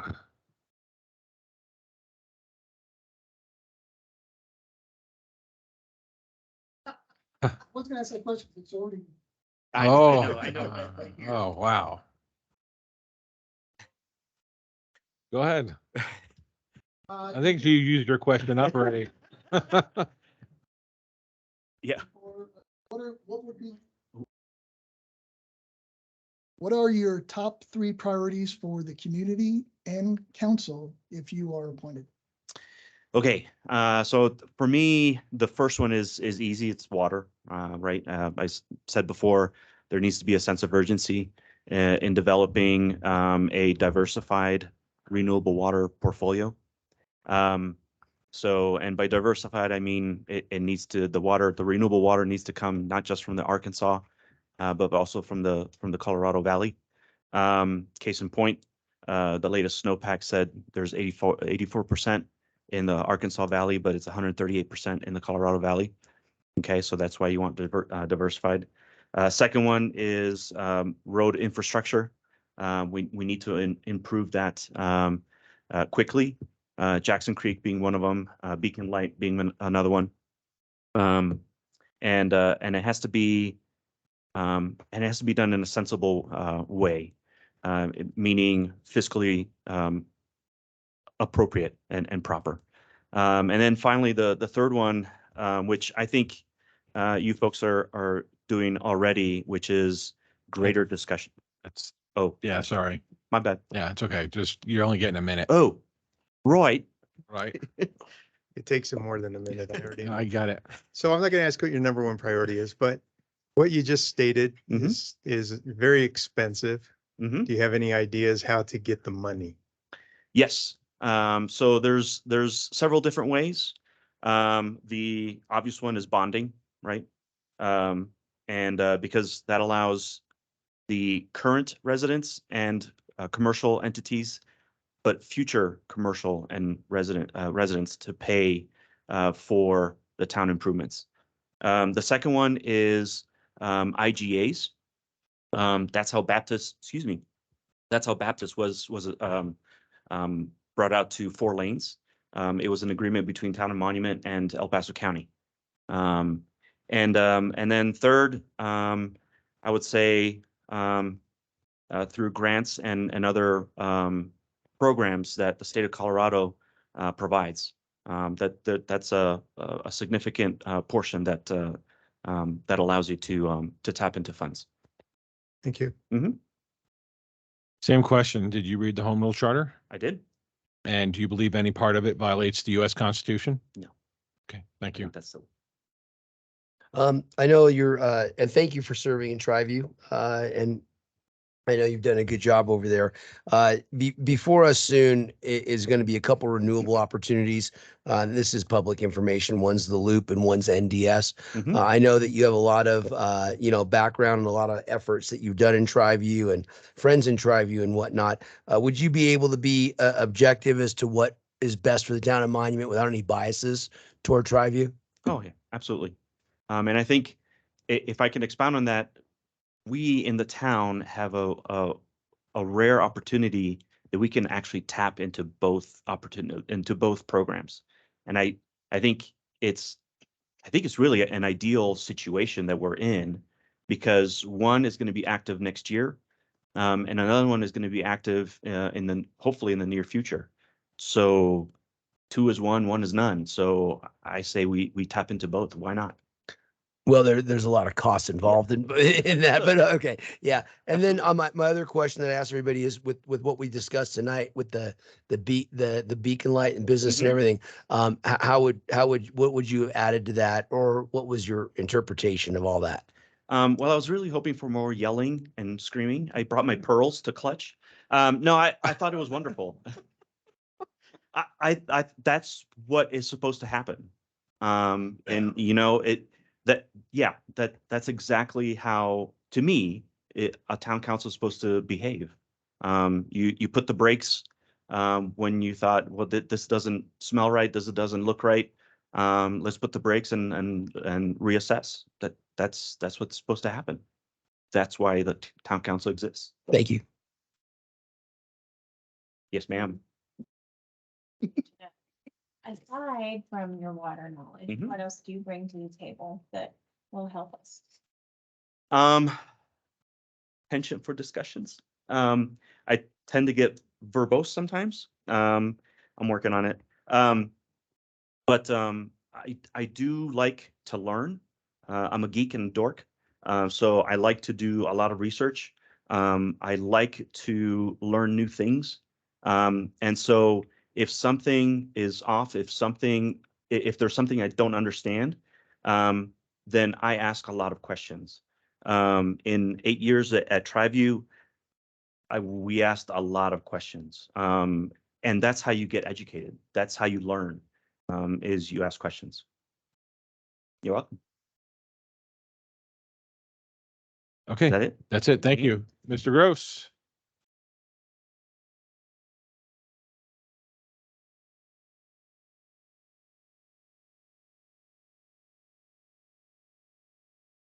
I didn't have this on. Can anyone hear me?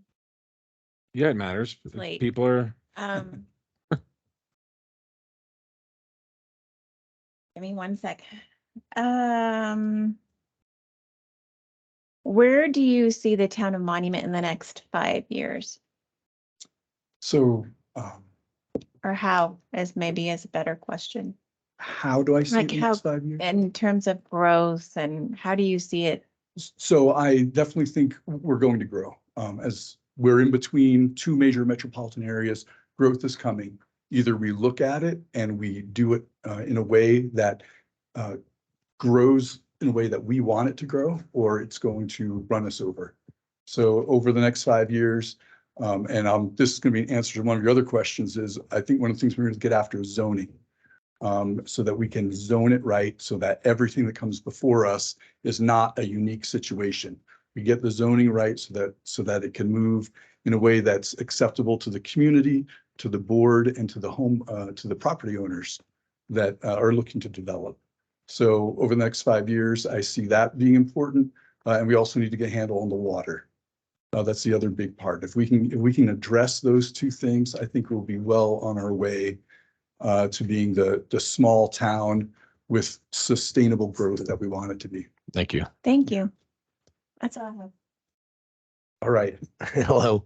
Again, also, with everything that we went through with Beacon Light, what would you add to that, or what was your feelings on anything that we discussed or that came up? First, it was, to repeat what everyone else has said, it was beautiful to see you guys working together, asking good questions in a respectful, professional way. That's absolutely critical. Second, my thought as I was listening was, I believe the Baptist Road developments and some of the other events that I've seen in terms of growth, the community got together. If they were still here, I would certainly point to the residents of that area to develop some sort of a community group to speak to it. They've obviously started that already, but there ought to be a discussion with the planning board, with the people who own those properties and want to develop it. I think there's ways we can get ahead on developing Beacon Light.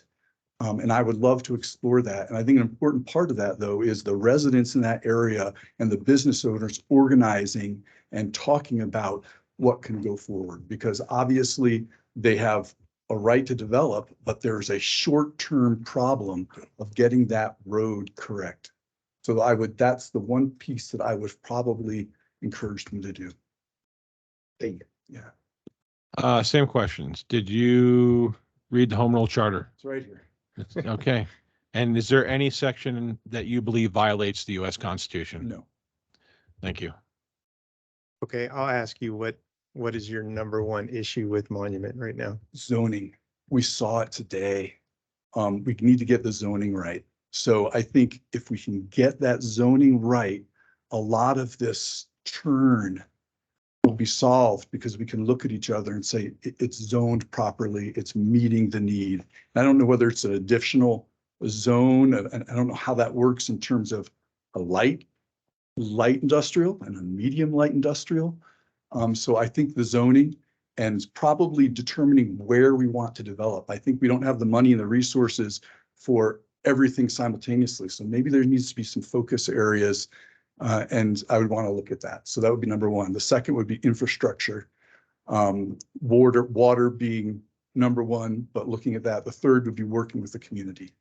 Let me say that again, working with all the other communities around us. I don't think we're going to solve our town issues because our actual town is actually quite small without working with the communities that are part of us, but yet not technically in the town. Okay, so I get two questions, right? Well, his time's up. I know his time's up I get two questions. He's the only one I've asked the second question. Okay, sorry. So the second part of that question is, so everything in the town is zoned right now. So by getting the zoning right, are you suggesting changing the zoning?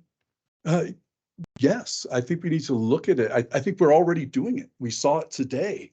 The light industrial wasn't meeting the needs that you saw. So I would want to examine that and say, okay, are these defined correctly? Are these areas that we're saying are light industrial? Is that what we actually want them to be? I think we have to look at that long term, and we have to be honest with the residents. If their house is next to an area that hasn't been developed for 30 years, but it's also been light industrial for 30 years, you've had 30 years to acknowledge that fact and recognize when you're a mile away from a major interstate, development is going to happen, or less than a mile as a crow flies. I think that they deserve that honest discussion, and we deserve looking at that and tweaking as we need to those definitions. Thank you. I have a question. What are your top 3 priorities for the community and council if you are? So I already said that piece, but I'll say it again, the zoning. I would want to look at that zoning and make sure we get it right. I don't think we're doing a service to the community if everything has to be unique. I think we're just going to be overwhelmed if every single thing that comes before us is a unique event. So I think we need to look at that carefully. Second, as I said, was the infrastructure piece. And third, working with the other communities. They're not us, but they are us. Woodmore is us, right? These other areas, they're us, even though they're not technically part of us. We have to figure out how to do that together. Okay, thank you. Last but not least, Mr. Pennewell.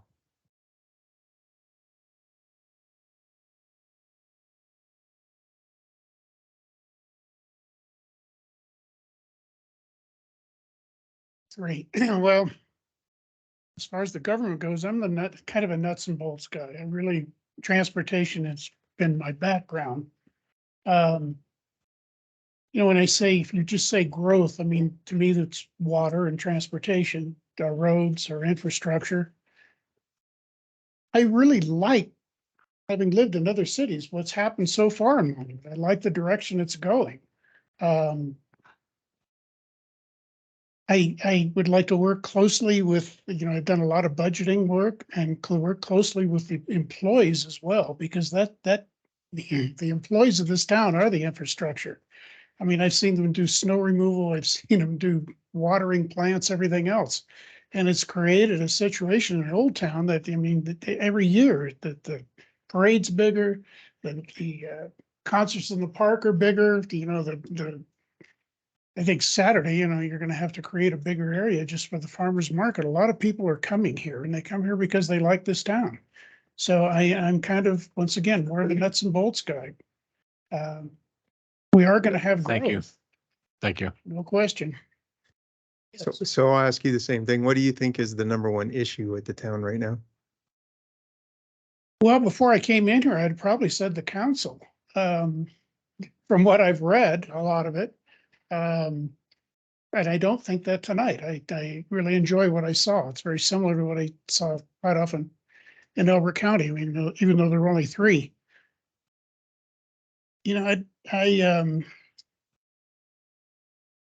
I don't know. I don't know what the biggest issue is. My thing is transportation, and I like what I've seen so far. I've worked closely a couple times with some of your people, and I've worked with your planning department, both this one and a previous one on a rezone I did. But I'd just like to see it keep going the way it is and see the way you reacted with everything tonight, which surprised me, to be honest with you. Thank you. I have read the charter. Excellent. It was just at the start, and I don't believe there's anything constitutionally wrong with it. Okay, thank you. I am appalled by the self-serving, unethical, and downright lack of courtesy by public and council. Tell me more. That's in your letter. It is. Yeah. Well, it was basically from what I read. I wasn't here. We had some of the situation occasionally on Elbert. We had to outlaw guns in the council chamber. Yeah, and that was by the county commissioners carrying them in their briefcases because they were that threatened. I do believe we have to, there's